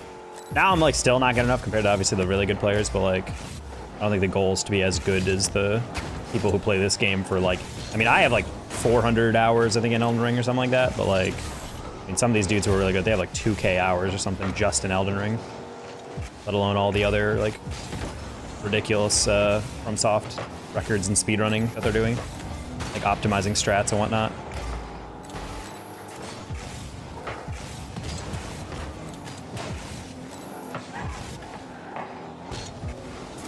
Oof, I had my boost.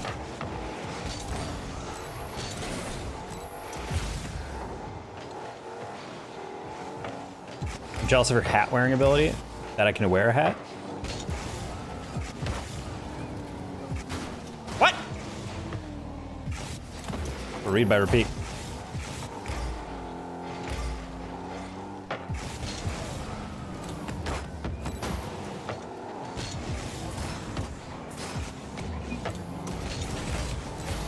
I heard a jump, but I thought that was someone else.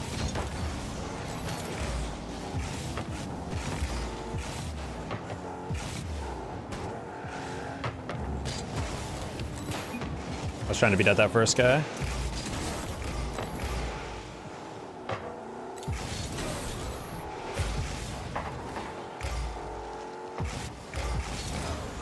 Here for salt chat? No, it's not Woody. There's like a GC almost SSL Woody, and then there's the demo Woody.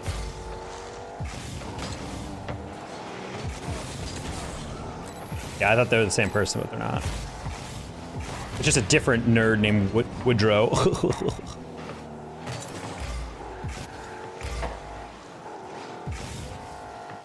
Just kidding. Woody's like the nicest person. I got to chat with him at Fort Worth. Went to the same networking party after day 2 of Worlds main event. Also Seabell, really nice dude. Jayski, graphic designer, really nice dude.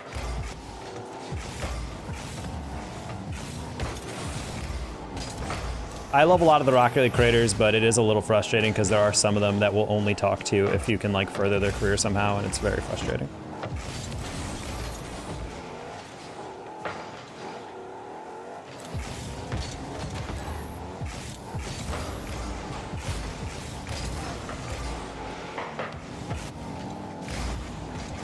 I did not think that would be as clean of a catch and turn. The average fish can hold their breath for a really long time. Yeah, I feel that. Seabell seems nice. Seabell is very nice. I got to compliment him actually in person for something I really admired. Psionics did a 1v1 set, or I did a 1v1 series with creators, and one of them had Seabell against, I'm trying to remember who it was, but it was Seabell against another creator, and every time there was a goal, his friend who was in the room would basically just like do something else in the camera. So like after one, they would like give him a towel, kind of like a boxer would. They actually had one of those like bottles that they use with boxers with like a straw where you like squeeze the end of it and then like sprays water at the boxer to hydrate them. I was laughing my ass off, dude. That it was every goal, and I'm talking like 20 plus different things. he had like a different little bit for. And I complimented him. I was like, I was shocked because there was not a single repeat. Like they would massage his shoulders one time. They would bring out a whiteboard that would just say like score more, and they'd like circle it a bunch, like just shit like that. And I was like, did you plan that all? He's like, oh, well, we realized we were on camera the day before, so we just like planned out a bunch of random nonsense. And luckily we got to use like pretty much all of it. He's like, we had a couple more, but we never ended up going to get it.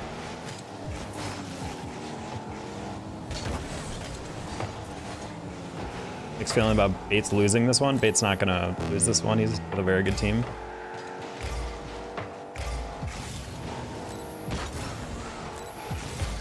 Bates was complaining the other day about ranked in the beginning of the season, so not surprised he's gonna be playing with like 2 incredibly good players that he's friends with.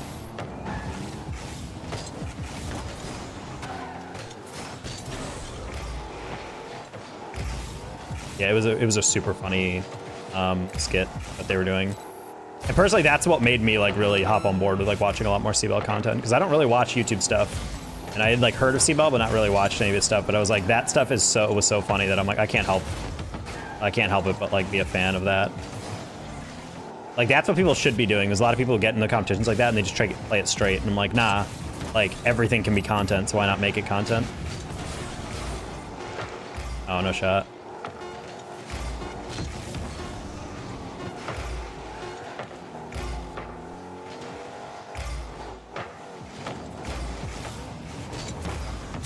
Wow.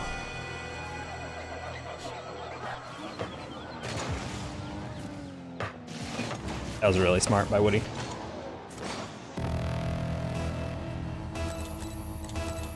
It's not true at all. I just wanted to see if anyone bought it. What?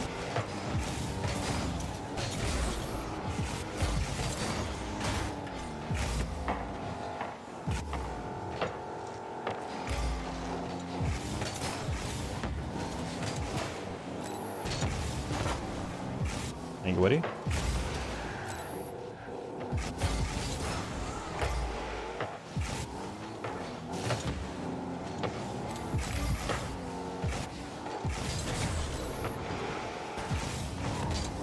I hate this short car, bro. I jumped at the perfect height. I went over my car.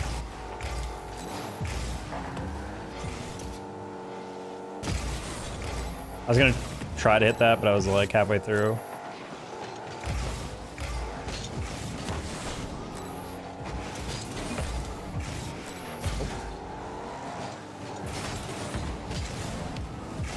Ah, man, if that first touch was better.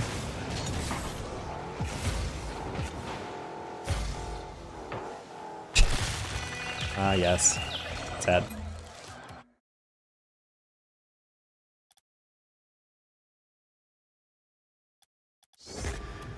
When it's late in Michigan, I can't sleep. We're gonna rely. Danger Taco streaming? Yes. That is how I be. I'll say general enthusiasm about Rocket League just been down like crazy though. Like I've even noticed in my personal streams I'm getting like significantly less viewership. It's pretty depressing. And then I started DMing some other creators and they all feel the same way. I think people are actually like across the board more depressed about Rocket League. It's getting me spooked. Mainly just because there's a lot of because like the standard pathway you're supposed to do in esports is to focus on, can you play with the Fennec? Sure. The standard pathway in esports is to play, I'm just Q dodging because I don't want to play T-Bates every single game at a full party. The main pathway that everyone's like, oh, you know, it's a mistake just to be a caster. You got to create content. And it's just like, yeah, but that's the issue with Rocket League is it's very hard to like create content in this. And even if you do, it's like, even that doesn't like, it's just this frustrating thing of like, even when you pour in the most like creative thing you can think of, it's still like very hard to get viewership on it. So I'll give respect to,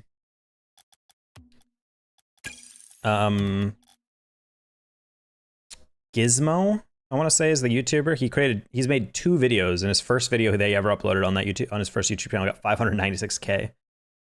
It was It was like a gimmick of like those videos, like the entire history of the world or whatever. And he did one for the entire history of Rocket League. And it's a really enveloped video, but I'm like, if that is the type of content you need to be able to get views, that's insane to me. Like, you got to spend months editing something together to be able to get views instead of like, you know, actually being able to upload like more standard affair. So I don't know, it's tough. It's really tough out here for a creator. And then when you get on Twitch, even established creators are struggling, and it's sad, especially when you see people like Top Gun or whatever straight up just playing Apex. When I raid at the end of my stream, it is actually mind-blowing how few people are playing Rocket League, like compared to what it used to be.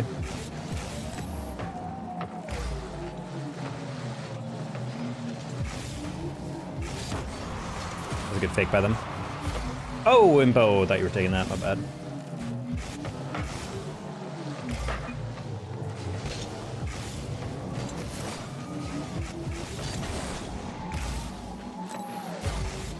Sound shit events. I mean, it's just like, the thing is, I don't think people's enjoyment of the game is down. It's just that people aren't really like bringing in new people. Because ultimately, you're always gonna like fade out of certain fans. Like, I have plenty of viewers that used to visit every stream and then they slowly just stop watching. And then I have plenty of other viewers who just like recently discovered the stream, but now they're here every stream. So it's like, that's just how it goes.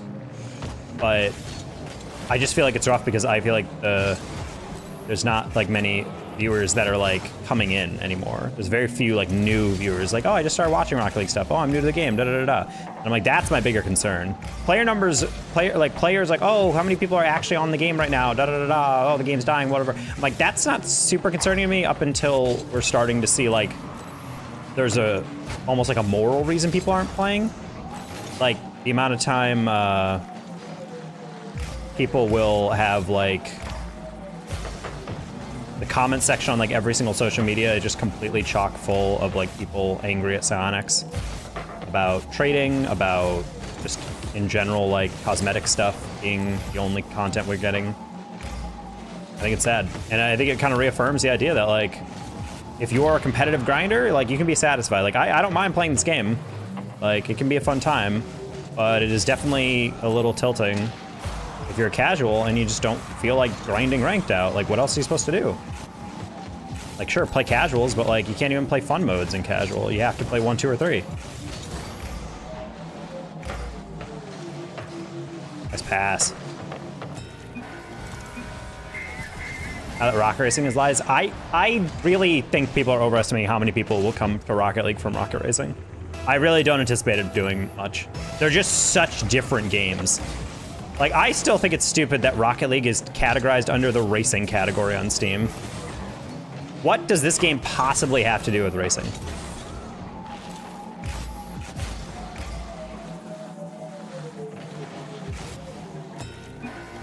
Okay, that's why I bought it. That's insane. Rocket Racing is also bad. I think Rocket Racing is very much in, like, beta. I don't think I want to say it, but I feel like it's very much feels like a beta game whenever I watch it. I've ever watched some Twitch streamers play Rocket Racing. It's kind of scuffed, yeah. Well, the thing is, I think Rocket Racing, I mean, it just, in my opinion, I don't think Rocket Racing can compete with Lego Universe right now. The viewership, the player numbers on that shit are crazy right now. It's like 2 mil. Whereas like at Rocket Racing, I feel like I'm seeing a couple, like tens of thousands of people in comparison.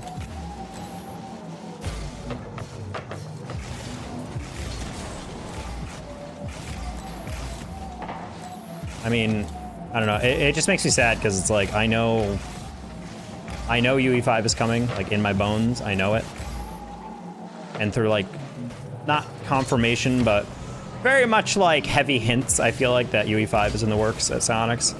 What bothers me is that I'm getting into these like weird territories of like not knowing when, and it's like, look, I love creating content and everything, but I don't want to have to wait until I'm 35 for this game to actually get itself into gear, you know?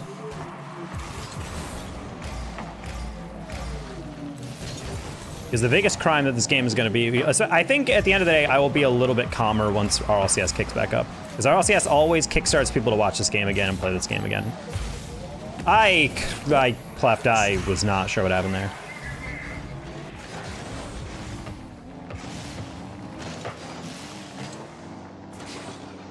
You guys ever play Blur? I don't know why we don't have 10 different types of games like Blur. Blur was like exactly what I wanted. Just enough kart racing shenanigans with like really nice graphics and sense of speed. I was so happy that Golden Boy also is a fanboy of Blur. He like posted about it the other day. I was like, Blur was fun, but whenever I bring it up to like most people, they're like, I've never heard of it. I was like, bro, that is like exactly what I wanted out of like a kart racer. Like the power arcs looked really nice and abstract. The art style was really nicely integrated. Me and my friends played that game for years, every New Year's in high school.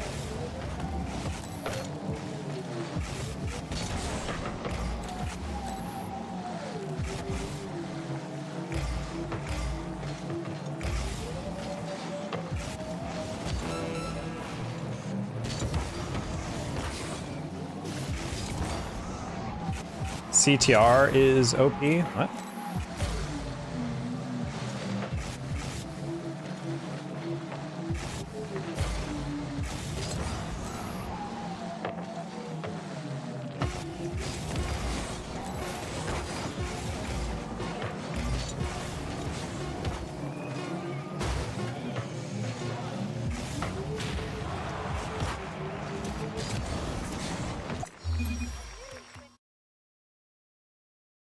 Crash Team Racing? I don't know what those are. Burnout Series is Pog. That's why when I saw the carts getting hit off the track, I was like, oh my god, it's Burnout. But it's so like light in Fortnite. You get like hit and it's just like, bloop, and then you're back on the map. I'm like, no, I want this car to be like, like crumpling and falling apart and whatever. I'm like, that'd be dope. Burnout Paradise is dope. I have that game on PC. Actually, I bought it on a console and this.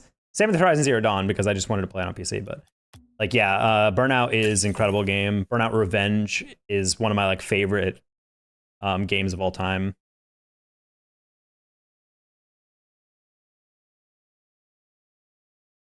I can know about all the nonsense changes like corporate greed over the player base. I think, I mean, at the end of the day, the biggest issue I think with Rocket League is that it's too hard to code. And I told you guys about how Miss Macho, I was in her chat because she's a game dev and like an engineer that deals with stuff. And she's like, the biggest weird thing that happened or the biggest weird thing that's happening with Psyonix is that UE3 is really old. Like it's really, really, really old as an engine. So like when you're still coding with that this many years later, one, it shows it's a good engine in terms of like holding up. The fact that people can watch Rocket League and be like, why does this look like a PS2 game or whatever? And the fact that it looks good, like, yeah, cool, awesome. But it's like, think about the hiring process. Hey, engineers, I want to hire, or game dev people and coders and whatever. We want to hire you. Do you know how to use Unreal Engine? They're like, yeah, of course I do. I've been trained in UE 4 and 5. They're like, cool. How about 3? And they're like, what? Why the hell would I know 3? And it's like one of those things where it's like, it makes hiring devs really hard, and so therefore half the devs are just old people at the company who already know how to code in 3. And so if they ever switch to 5, they're gonna have a bunch of people they can hire, like the best of the best who work with Unreal Engine 5, but like, yeah, they just can't hire anyone that knows what they're doing at the time because it's like, who else knows Unreal Engine 3 anymore? You're gonna either people who've been working in the industry a long time or just like keep your employees forever. I started playing this game yesterday. Any tips to improve my ball holding? Oh my god, we were just talking about whether or not how many new players are coming in. Hey, for real. I would say just keep playing the game for a while. If you just started playing, it's going to take a while for you to get control on the ball. If you're trying to hold the ball, like ball holding, like dribbling the ball, aka like keeping the ball on top of your car, I would say go into free play and don't boost, and just kind of hold the accelerate down and let it go, hold it down, let it go, and kind of like vary up your speed to kind of keep the ball on top of your car. You want to keep your car in the middle of that white circle on the ground. It's usually the goal. And so she brought that up, and I was like, I never really thought about that. Like, yeah, nowadays, like, since Unreal Engine is like, it didn't come out like 4 years ago. It came out like 10 plus years ago. So it's like, yeah, why would anyone know how to code with that? So it makes like hiring like really good engineers or coders or devs like very hard, and therefore slows everything down even more. But yeah, once they get to 5, they can hire whoever they want, basically, who's ever worked with Unreal. And on top of that, the biggest reason I'm excited is because it'll allow them to add stuff way easier. Because part of the reason that makes adding 3 difficult is 1, Epic laid off a bunch of people. So Sonic is already short on people who can actually work on the game. But then beyond that, you're working with people who are been at the company for a while, or people who are pretty much only there because they know how to work with 3. And every time they update something, because it's spaghetti code in Unreal Engine 3, the Unreal script, it might screw something up in the game. So it's almost like one thing where I think Epic is just like, I don't want to add stuff because we might just have to like spend the next like couple months fixing it instead. So it's like, let's just focus on big priorities and then go from there. But they're really costing a lot of enthusiasm over the game because I think people are just kind of at the point where it's like, you need a little variety and just switch it up just a little bit. Which is why I'm so baffled that they are able to nail it in Knockout Bash, a game in which no one had any issues with, and they're just like, yes, we are not bringing that back for customs. It's like, why? Like, you could revitalize so many different types of like esports and like fun little tournaments. That why is that not available? Replacing old constantly bringing hard update code with brand new code base. Exactly. Like, it's better in their eyes. It's better to just tell the devs every day, I want you to come in and just find ways to improve the code and get to like a good like, I don't know what the term is for like a code that isn't in production yet. What's the term for that?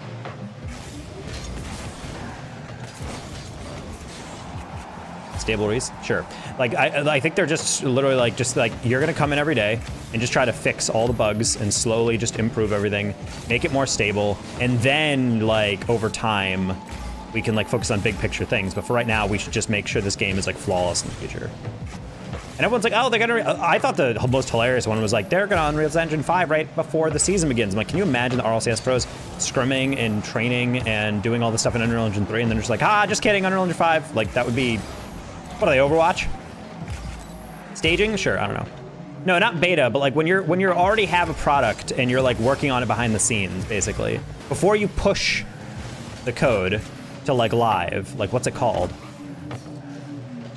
It's like the term.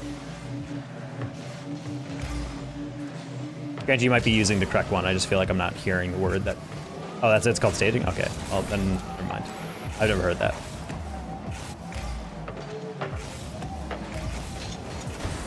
Interesting. You didn't even touch it, brother.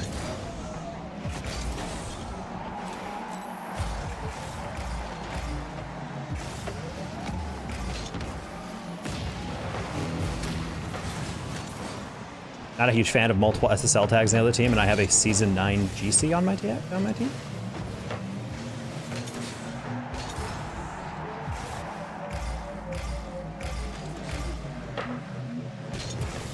Oh, that was a one.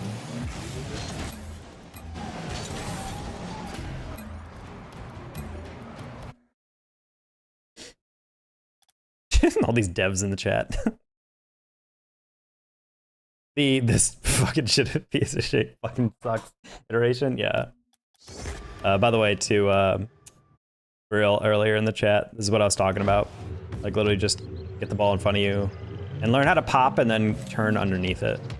Then you can get the car on ball on top of your hood.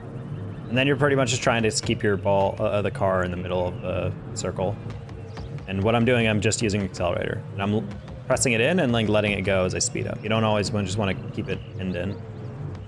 Then over time you can like start adding some stuff in, like jumping and trying to catch it again. And then just doing this in free play is always great practice. I always really enjoyed it because it takes a lot of concentration. And then over time you're not even looking at the circle of your car, you're kind of just looking at the ball to see where it's falling off.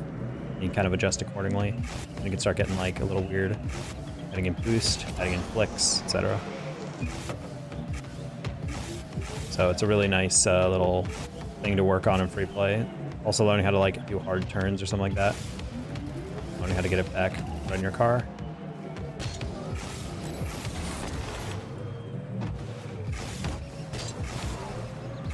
Yeah, it's I don't know, it's a tough time for Rocket League, and that's why I think I've been more anxious the past 2 months as I have been like the rest of the year. I felt like during the season when I was getting casting work, it was looking great and everything, and content was even starting to pick up a little bit. I think my YouTube's doing really nice today or lately, but it's also just, I don't know, man, like it's really bothering me that the viewership is just leaving. Like it's crazy. Like every creator I've talked to, unless your name is Mustier Rizzo, who gets a bunch of money to throw events or whatever, like their viewership is really down. Like people are just like not as enthused. I think partly it's just because the entire timeline is really negative. People on Reddit are really negative. People on Instagram are really negative. And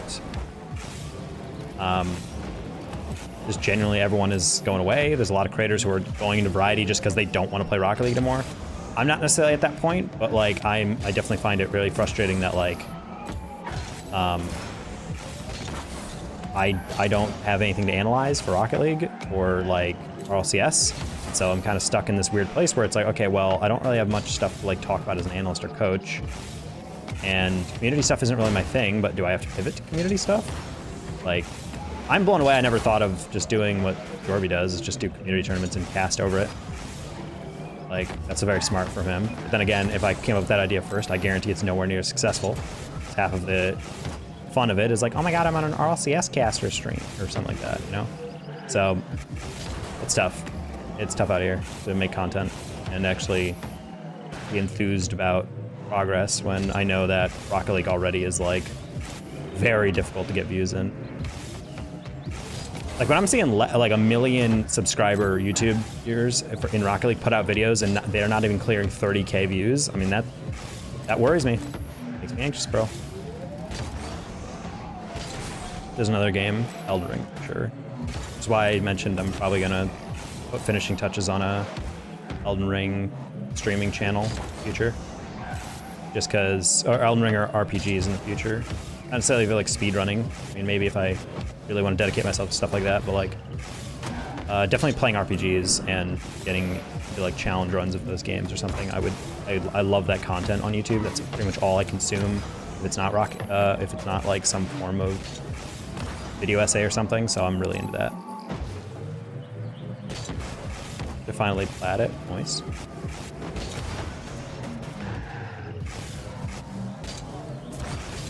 So yeah, that's like the main content I really want to focus on outside of Rocket League. Because as much as I love Call of Duty, I hate the way the game feels nowadays. Also, personally, I'm kind of over the fact of how expensive it's getting. Apparently they charge $70 for DC or something. Yo, sup? Sick name, brother. Not saying that aloud though. And the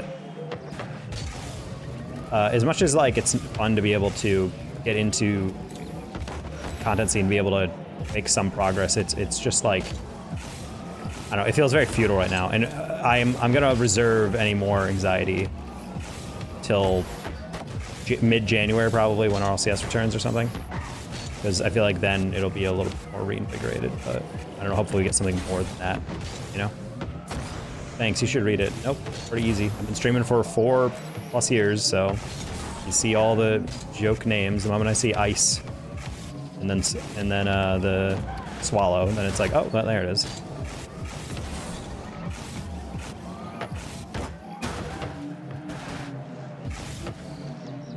Winning the lottery and disappearing, that would be cool.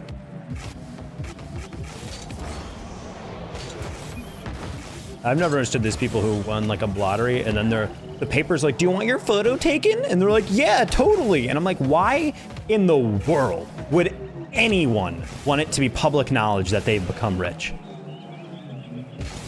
Why in the world would you want people to know that? I never understand that. I feel like people are just so high on their horse or whatever, or not high on the horse, but just like, they're just super like jacked about it, that they're like, oh man, I gotta like, yeah, totally, let's commemorate this idea. Bro, yeah, if I'm winning the lottery, no one in my family knows, no one, like barely any of my friends know, only people I 100% trust with it. But even then I don't want to tell that people, because how do you not look at someone differently if they're a multimillionaire? Like, I don't know, I wouldn't want anyone to know. I wouldn't want anyone to know. Dead or poor again? Well, I mean, the people who are poor again, I honestly just feel like, and this might sound harsh, but if you genuinely win multiple millions of dollars and then you go broke by the end of it, then you never deserve that money in the first place. I don't know how the % thought people have when they become rich is not, how do I make sure I don't blow this? First thing, you're calling an accountant, 100%. 100% of the time, I'm calling a money manager. Hey, how do I most accurately deal with this? Okay, cool. Well, first off, you're paying X amount in taxes, so don't buy anything crazy. Second of all, buy a nice house if you want, but like don't go overboard because you're gonna have to pay a crazy mortgage. And what's the point of winning $100 million if you're paying $1 million in just like freaking like your mortgage for the rest of the year? Like, no, buy like a okay house or whatever that's just nice and dependable, and make sure you invest some outside of that. Let's pay off your taxes. Just try to max out your contributions, put stuff in like high yield accounts, whatever. But like, it blows my mind when people actually go broke, and I'm like, how do you actually blow that? I have never myself been suicidal, but if I went broke after winning the lottery, I don't know, man. I'd be like, well, I just got a cheat code to win the game and then I lost the code. So interesting. Drugs and woman, bruh, stupid. That's why I like not being into any recreational drugs or alcohol. Never a desire of mine. Also, that's also why I don't want to buy.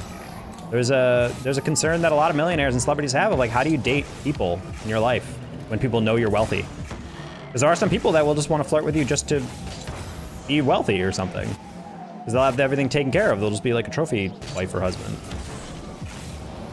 And then a lot of people later on, I mean, that's why I'm not surprised that celebrities like date each other more often than like regular people or whatever. Because it's like, that celebrity doesn't need your money. They already have the money. So it's like, yeah, they don't care. Also, like, who else can understand that those anxieties of being a super famous person than another celebrity? Like, just easier to talk to that person. Probably why I'm a little concerned why dating might be a little easier in esports than not in the future. Probably an addiction, so a ton of money in your pocket is only going to entice you. I mean, I think a lot of people try to chase the bag on stuff like that. Like, they just want to get a bunch of money, and then I know a lot of like super rich people, they get like golden handcuffs type of thing where like it becomes in a way just to get as much money as possible. Like, it's like maximizing. Like, you go from like, oh, I'm just trying to be rich to like, oh, I'm rich. Now can I become richer? And then it's like, how can I become the richest? And I'm like, if you ever get in that mindset, bro, you gotta check yourself. I don't know if I'd be able to like chill with those thoughts, but I'd like to think that if I became wealthy, I'd just be chill with being chill. I've never understood the ego trip that people have of like, oh, I have to double my income and test with all these people. I don't need one yacht, I need multiple yachts. Bro, I don't think I would ever buy a boat. As someone who doesn't really like sailing or going on water, I would maybe buy like a house, but like even then, like, I don't know if I'd want to, you know, spend a crap ton on it. But people are like, I'm gonna buy a house for all my friends. I'm gonna buy a car for all my friends. I'm gonna pay for everything they ever need because they're all my buds. I'm like, no, that's why I wouldn't tell anyone. Because at the end of the day, if any of your friends need to pay for stuff, they would come to you. And then I know for me, I would definitely want to pay for it. So that's why it's like, I'd keep that shit a secret. And if anyone got upset, I'd be like, really think to yourself. Like, really think to yourself. Like, how difficult the situation is if you were like filthy rich.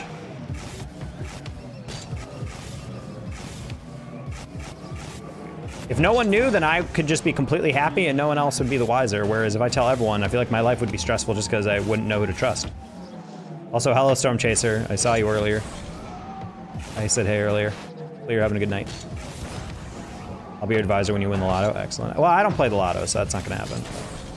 If I get a vision in a dream or something, like these are the numbers, I'll go write them down when I wake up and then go play the lotto.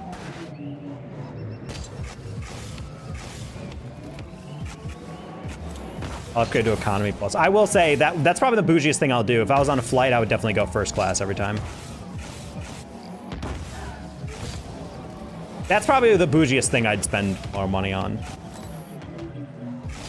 I think another big resistance would be not to just order takeout every night. The biggest resistance to takeout is like, you can still eat healthy, but it's like, oh, now I don't have to prep it. Oh my God, that's so great. But like, it's pretty hard to like negate the temptation to always just get takeaway. Let's take away the UK version. Hi, Finji. I'll be your trophy husband. Deal. Also, the code, if anyone in stream ever tells me, if everyone's like, oh, what do you do for a living? And I say that I'm a day trader, that's code for I've come into a lot of money and I don't want to tell people the real reason. Because that was always my solution. If I do have to tell anyone, I was like, yeah, I started getting into day trading and I started doing it pretty well. So then it's like an explanation for why you have a lot of, why you have more money, but it's not like in people's mind that you're like making an insane amount of money or something. The one thing I did promise my mom is if I ever came into money, I would buy her a house on the beach in New Jersey so she can retire to that. It's always what she's wanted to do. I wouldn't lend to a single person in my family. Well, I'm dog. You have a couple slimy snakes in your fam. So I wouldn't blame you on that. I'd make sure my family's taken care of, but I'd make it very clear that this is like money to like give them a nest egg of money, but I'm not going to give them like payment after payment after payment. Like I'd be down to give my sister who just had a kid, like I'm like, yo, here's like, you know, 200K or whatever. And that should be like a good solid thing that will take care of like any emergency expense that you're probably gonna need. But I'm not gonna give this to you every week or every like year. I'm not gonna give this to you like every 5 years. If something else comes up, like that's on you, blah, blah, blah. I feel like I try to make it very clear because I'm like, this is my cash, da, da, da, da. I feel a little weird to be defensive about the cash though, because it's like, it's not technically like, I didn't earn it, you know? Like I earned this lottery winning.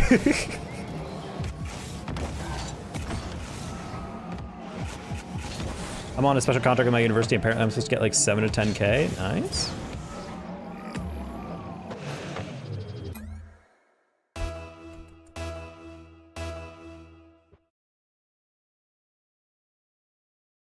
Hey!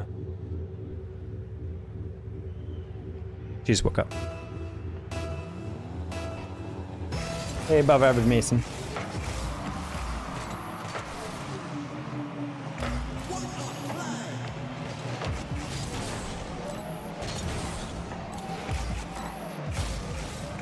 Yeah, but my standby is like, I don't believe that when people say money doesn't solve your problems or make you happier, I think what they're trying to say is like, if you're a deeply unhappy person, being wealthy won't solve your things. But the thing is, for me, it will cure all my stress. The only stress I have day to day is money. I'm not worried about my health. I'm not worried about anyone else's health. I'm not worried about where I live. I'm not worried about my safety. I'm not worried about anything except for the fact of like, there might be an awkward situation where like next month is going to be kind of tight on budget. Uh-oh, might not have some cash for this. Uh-oh, some org didn't pay me. Uh-oh, but if it's like, you're just rich, like you're not concerned about that shit. Also, I'm not raising kids. I'm not planning on raising kids. I don't have like ridiculous medical expenses. So it's like, yeah, I'm good. In my mind, it's like money doesn't make you happy, but it takes away reasons that make me sad. If that makes sense, you know? That's the way I think about it.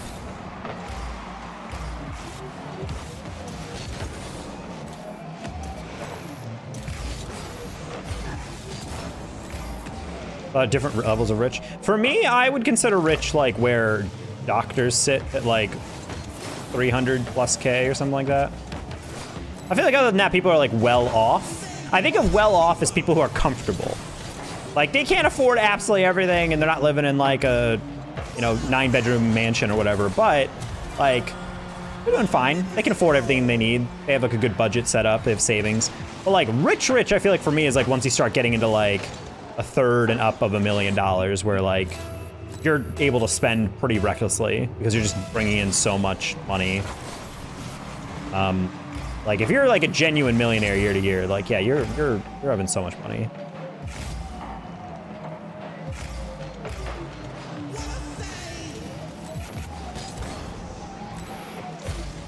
Yeah, cost of living is definitely disgusting though. But the thing is, I feel like there's a threshold for nice living. All the nicest apartments I've ever had the ability to tour or visit my friends in, they're all about 2.5K a month, I feel like. If you can afford that, anything above that income, I think you're doing great. Because all those stuff are just phenomenal. Any servers have been sucking dick as of lately? Agreed. Your cat playing Rocket League? My cats would never sit close still enough to fake them.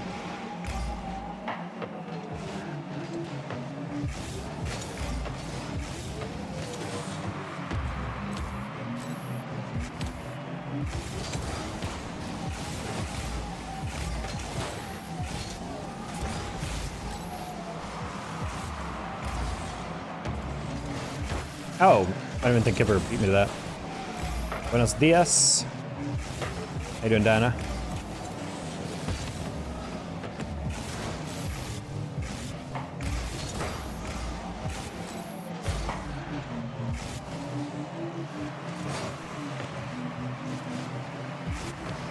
For me, it's just like I have like maybe once in my life ever experienced financial security. Like maybe once, personally. Like I grew up okay. Like I got in like a household that were like, I never like had any necessary needs. Definitely did not have a lot of wants fulfilled. Like there were certain things where it's like, hey, I'd be nice to have this, or nice to have a car, or nice to have blah, blah, blah, and my parents were like, nah. Hell, if I wanted braces for a while, and they were like, nah. But yeah, like I never wanted for anything. But pretty much ever since college, I've always kind of been living at this like certain stage of like, yeah, I can afford stuff, but like I'm not saving. That's why I find it so funny when people are like, dip into your savings. I'm like, with what? My whole check goes to paying bills and loans. That's like the eternal life of someone as a millennial. Like what possibly am I saving with this job? Especially when like the army job that I had was literally $34K and I needed like $33.1 a year to live on. And everything else just basically went to like car repairs or something. Rich is like, you either own this job with this amount of money or people, it's like, oh, I just get rich for sitting at my desk all day. Well, that'd be nice. Trilingual? Tri has an I, not a Y. That might be a phone autocorrect.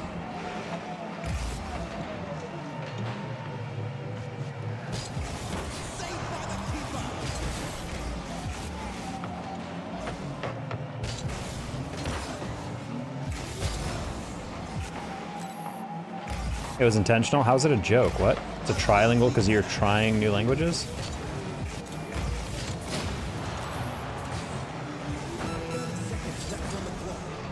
Trying to learn Spanish? Okay. I feel like it's not really a joke when you say this. Never mind. I'm not going to talk about joke logistics. Ooh, duck.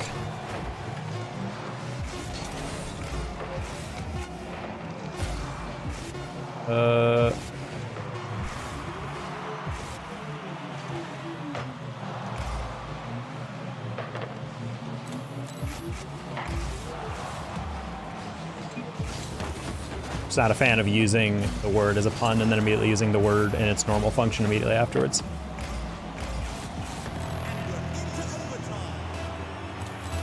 How'd you get this car? I was rich. Bought it. Credits.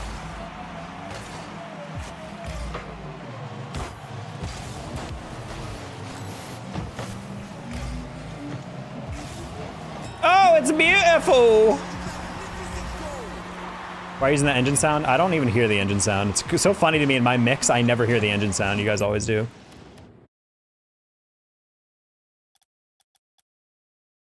What is the engine sound on this? Oh, it's a UFO. God forbid I use anything fun.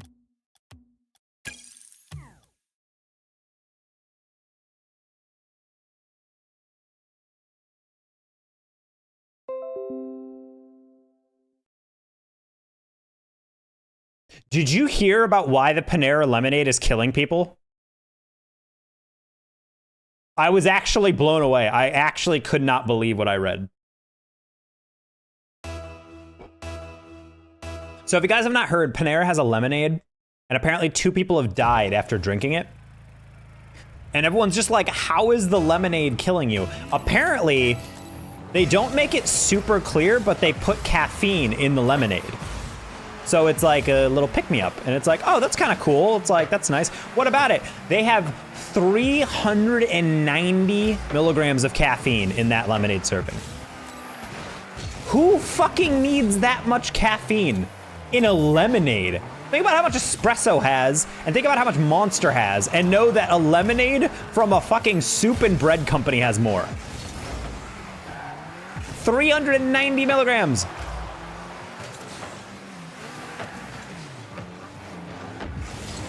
I was blown away. I did not think it was gonna be that high, but I saw a doctor like put a post out. He's like, hey, by the way, the reason people are dying is because their body can't handle this much caffeine in such a short amount of time. Like, no one's body should be ingesting this. It's like you're basically like, it's like caffeine toxicity. Like your body can't handle that.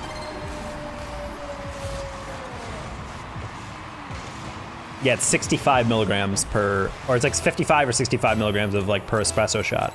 So drinking that shit is like the equivalent of, there we go, nice. Is like the equivalent of what, like 7-8 shots of espresso. I also showed you guys that one thing Rich Rad, I think, did, the commentator.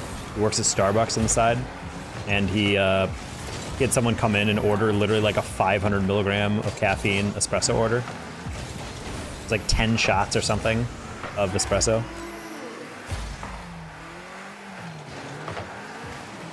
Hold on, Drift Legends, I'll read that in a second. Uh-oh, Quantum, you're hitting it right into me. Oh, he's not. Okay, fun. I'm doing experiment on myself with this game. I'll be practicing free play new mechanics line. Your thoughts on this? I mean, that's something other people have done. Just free play. They're called free play mains. Where you just boot up the game, go into free play, don't play the game. Are you doing this as like you're not gonna play online for an extended period of time, or just like for one session? Because I know Squishy used to have really bad internet in the beginning of the game. He would just play in free play for hours and hours and hours each day instead of playing the game online because he wanted to get better at it. It's part of why he was so much more mechanical than everyone else in the beginning, or at least that's why he attributes why he was. He spent so much time just trying to perfect the little things.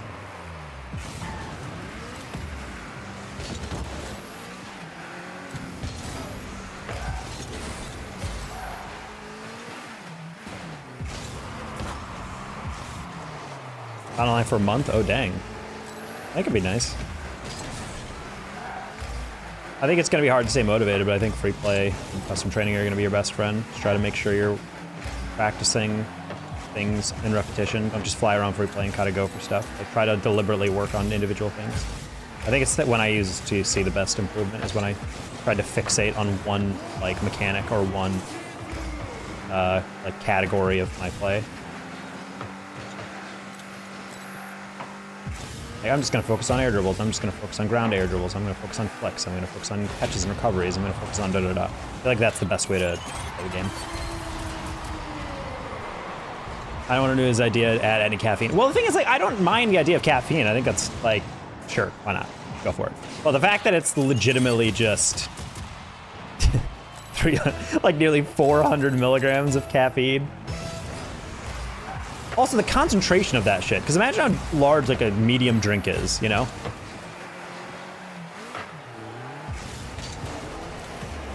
That's probably part of it, is just like, you're just gulping down like an injection of pure caffeinated energy.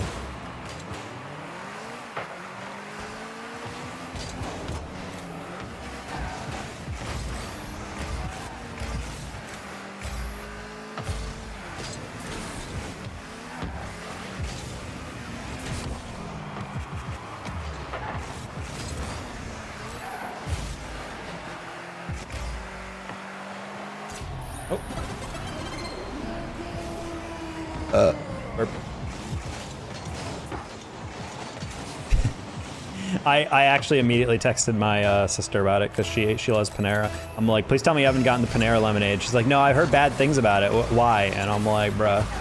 And I sent her the meme of like the doctor posting the 390 milligram number, and she was just like, oh my god. And she's like, hold on, I have to do some calculation. She's like, yeah, per day I drink 120. Like, that would definitely stop my heart.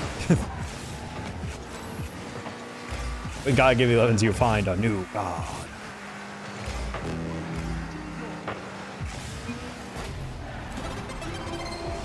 Dirty chai once at once made me feel horrible. I've never ordered that since. Way too much caffeine.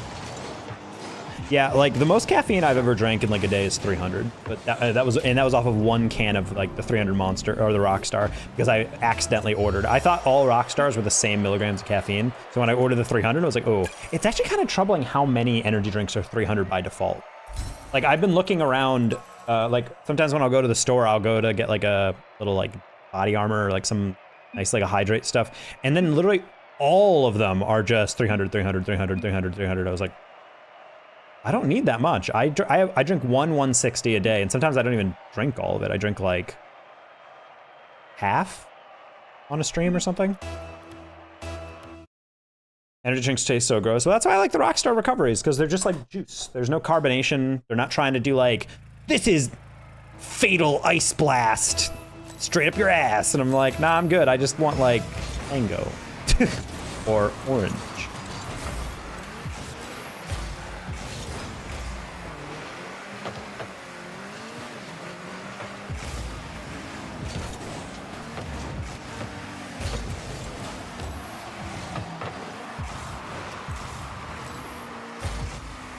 Map is beautiful.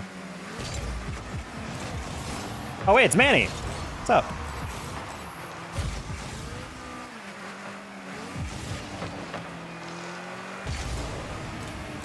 The Bruton Parker hard carry.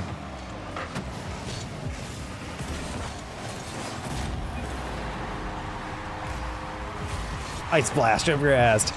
There was a post on Reddit, apparently, in No Stupid Questions, where someone was saying, would it be fine? Are you able to like boof an energy drink? Like what would happen?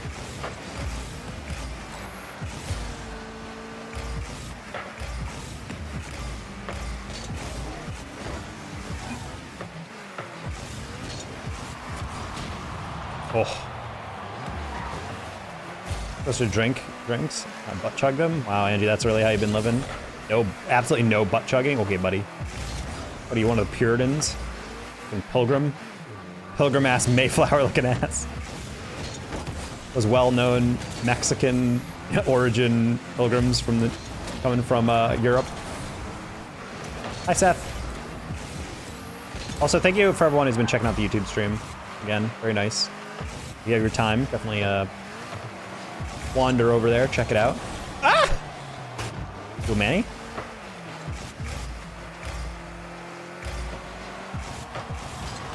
Bro, I'm just saying it's weird you guys have never tried to butt chug an energy drink. Okay, I feel like this is gonna go on too long and people are gonna take stuff out of context. I have never boofed an energy drink and I don't plan on it. Man, that was a really bad first touch. I should have just normally taken it. Nice shot. I visualize everything you say. I'm sorry. You're visualizing my butt? My butthole! I'm losing my shit? Bro, imagine what happens to my shit.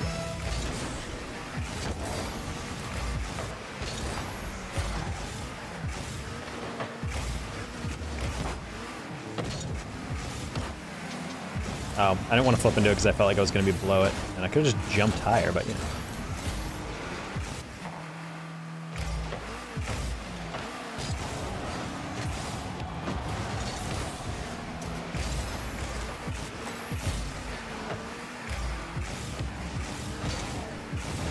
Oh, wow, my jump got eaten by that one. How bad. We're just going to knock it into a somewhat safe place in the corner. That's fine, he's gonna give up that boost so we can get it. Nice. Fella Mac, how you doing?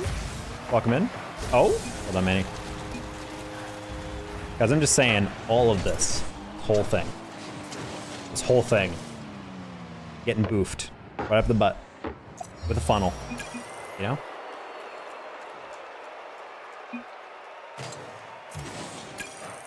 You like your coffee with or without milk? I don't like coffee at all. I just like milk. Can I get a... Yeah, it's like, can I get a... It's like, I just want a coffee with milk. Hold the coffee.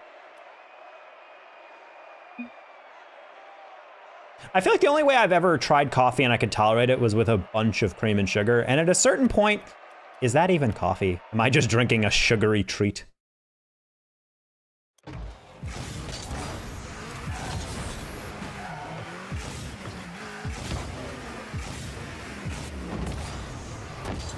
I love my espresso machine. Oh, yeah.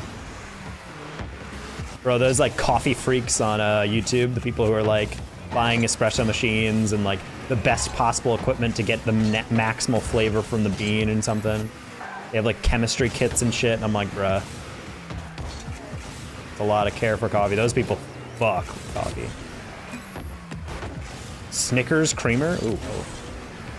My AeroPress. If I brought a special machine, it would be so Jover. Those are my heroes. I'm not there yet. But do you see yourself going there? I feel like those are one of the, that's like, I feel like Coffee Thing is just like the more upscale version of dudes who get really into like cars. You know what I mean? Like people who like really like hyper fixate on fixing up cars and change out a bunch of stuff and then constantly like making tweaks to cars and whatever. I feel like that's like the more like metropolitan version of that. People who just go real hard on coffee. And they're like, it's okay, I drink coffee every day. This is like a necessary thing. And it's like, honey, put down the quadruple strainer with needles to best aerate the grind or whatever.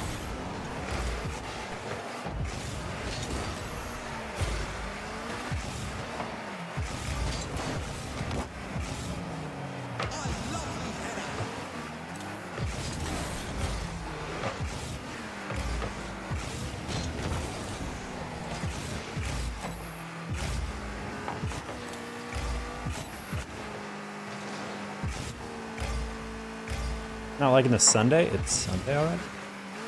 Did I not realize that? Wait, guys. Oh, never mind.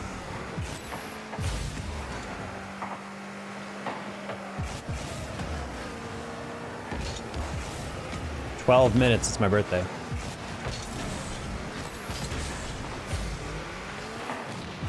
At least if you live in the US on the East Coast. I did buy a WD2, a new scale. I do like my food scale. It's a really cheap one. I'll probably buy like a actually expensive one in the future. I do weigh like all my food. Because I'm not necessarily like a health freak, but I definitely like eating healthy and enjoy it. I have been the same weight for like 5 days straight, and it's actually kind of spooky. Like even trying to like work out more, eat way less salt so I'm not getting body weight. I've been like weighing myself and I've been hitting 161.4 for 5 days in a row. It's uncanny.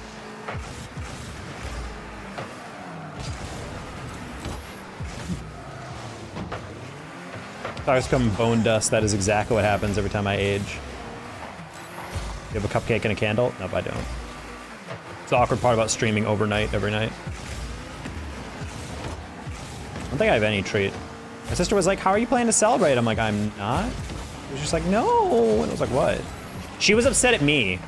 She's like, you should do something. And I'm like, like, girl, I'm broke. Like, an enjoyable thing for me is just getting checks in the mail from relatives and not spending even more money on stuff I don't need to spend money on. That's my version of an ideal birthday. Especially considering RLCS is looking like it's not going to get actually coming back until like January, which means all of January is also going to be dead esports winter, no activity. That's going to be super fun. So I was looking at my budget and I'm like, I'm going to make it through December. Excellent. And then I looked at January and I'm like, oh, great. I might not make it through January. That's the new final boss of budgeting. Just bonk that right through. Oh my god. You should do something. If saving money is one of those things, it's okay. That's literally the line I told her. She's like, you should do something. I'm like, saving money is what I'm doing.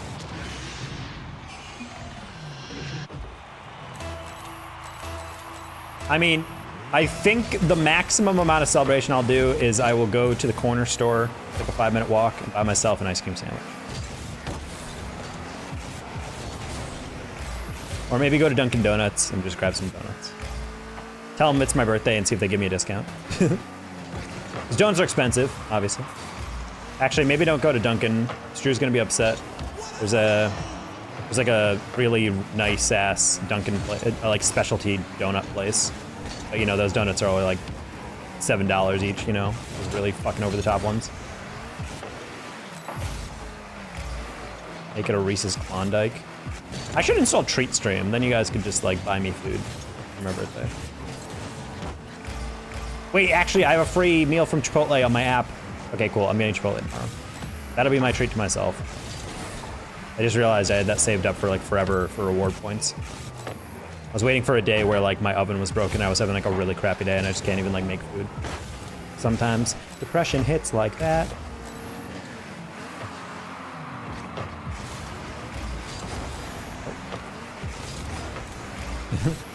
God bless you, Captain Hindsight.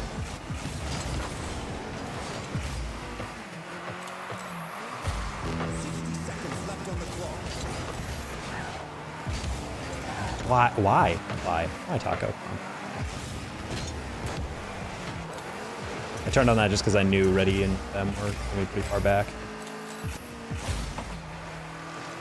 Oh, Doc, you don't look so good, especially when you're giving the ball away. Aw, but I beat him with that. Cringe. Cringe that I thought I was. I thought I was him.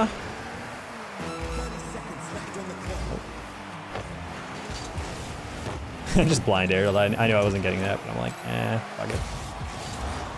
Now let's hope it's my birthday. Stop lying, kid. Sid just wants to be funny and fit. Nice.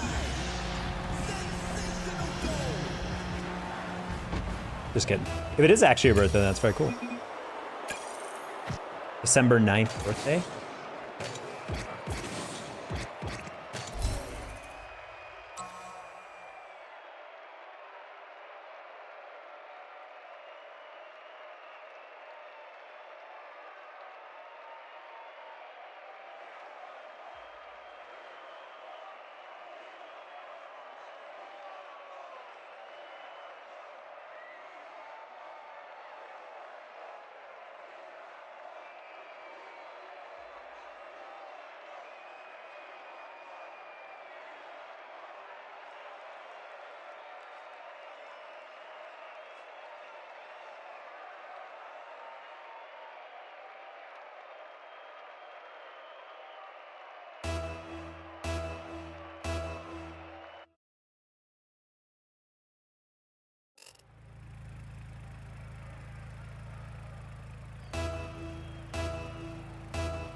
Can't redeem the name change. It's because Sid just did it.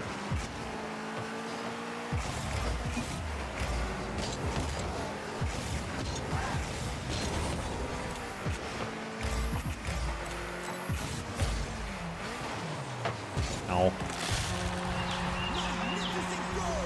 I actually celebrated my birthday with friends this year for the first time, basically since I was a little kid. It was just a couple hours of Topgolf and some dinner, but it was nice. I think that's really all I want for birthday. I always get kind of frustrated with, granted, it's not their fault necessarily, but I always thought it was kind of weird when, like, I have had friends who are like, it's my birthday, and we're like, yay. And they're like, so for my birthday, we're gonna go out to this, like, crazy, ridiculous restaurant. And I was like, oh. And then I look in, like, per plate or per person, it's like a $200 restaurant or something like that. And I'm just like, yeah, let's not completely, like, make me default on my student loans every time I have to go to your birthday. Like, my thing is like, yeah, let's have fun. And if you go out to a restaurant, I'm gonna go to a restaurant that's like actually like feasible to go to.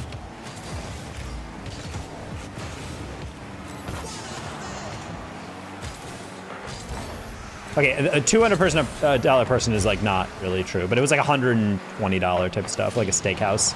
And I'm just like, there's absolutely no way we're going here for cheap. Like, yeah, cool, special occasion, but like, be aware that some of your friends are not making a disgusting amount of money every month. Because that friend was like someone who's making like well over 6 figures. So I think for them, they're just like, yeah, this is just how you celebrate. And I'm like, nope. Like, I can't even afford this like I can barely afford this once a year. The only reason I was like taking Stru to like nice ass stuff is I had stuff saved up for getting like $2,500 a month from grad school on top of what I was doing for casting and streaming. I mean, you know, that afforded me a budget where I could actually goof around a little bit.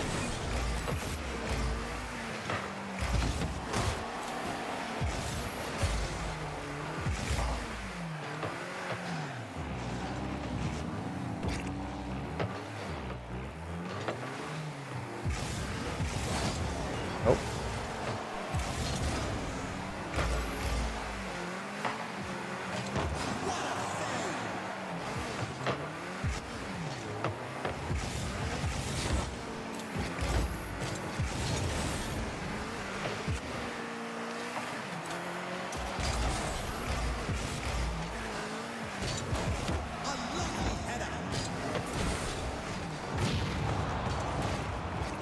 It's a weird game.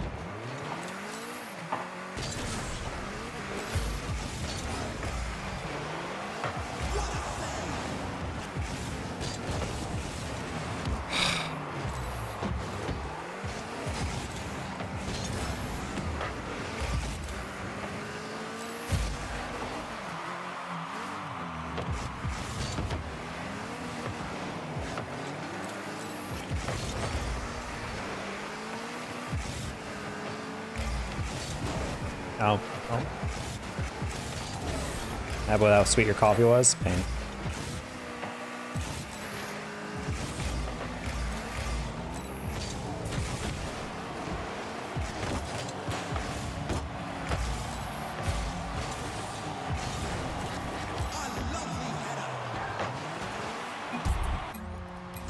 Yeah, I just don't know what we're trying to do this game.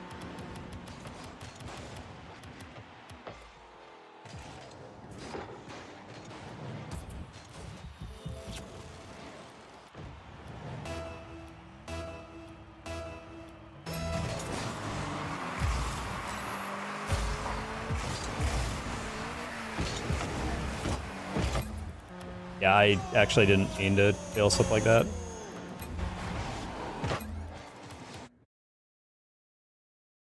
Ugh.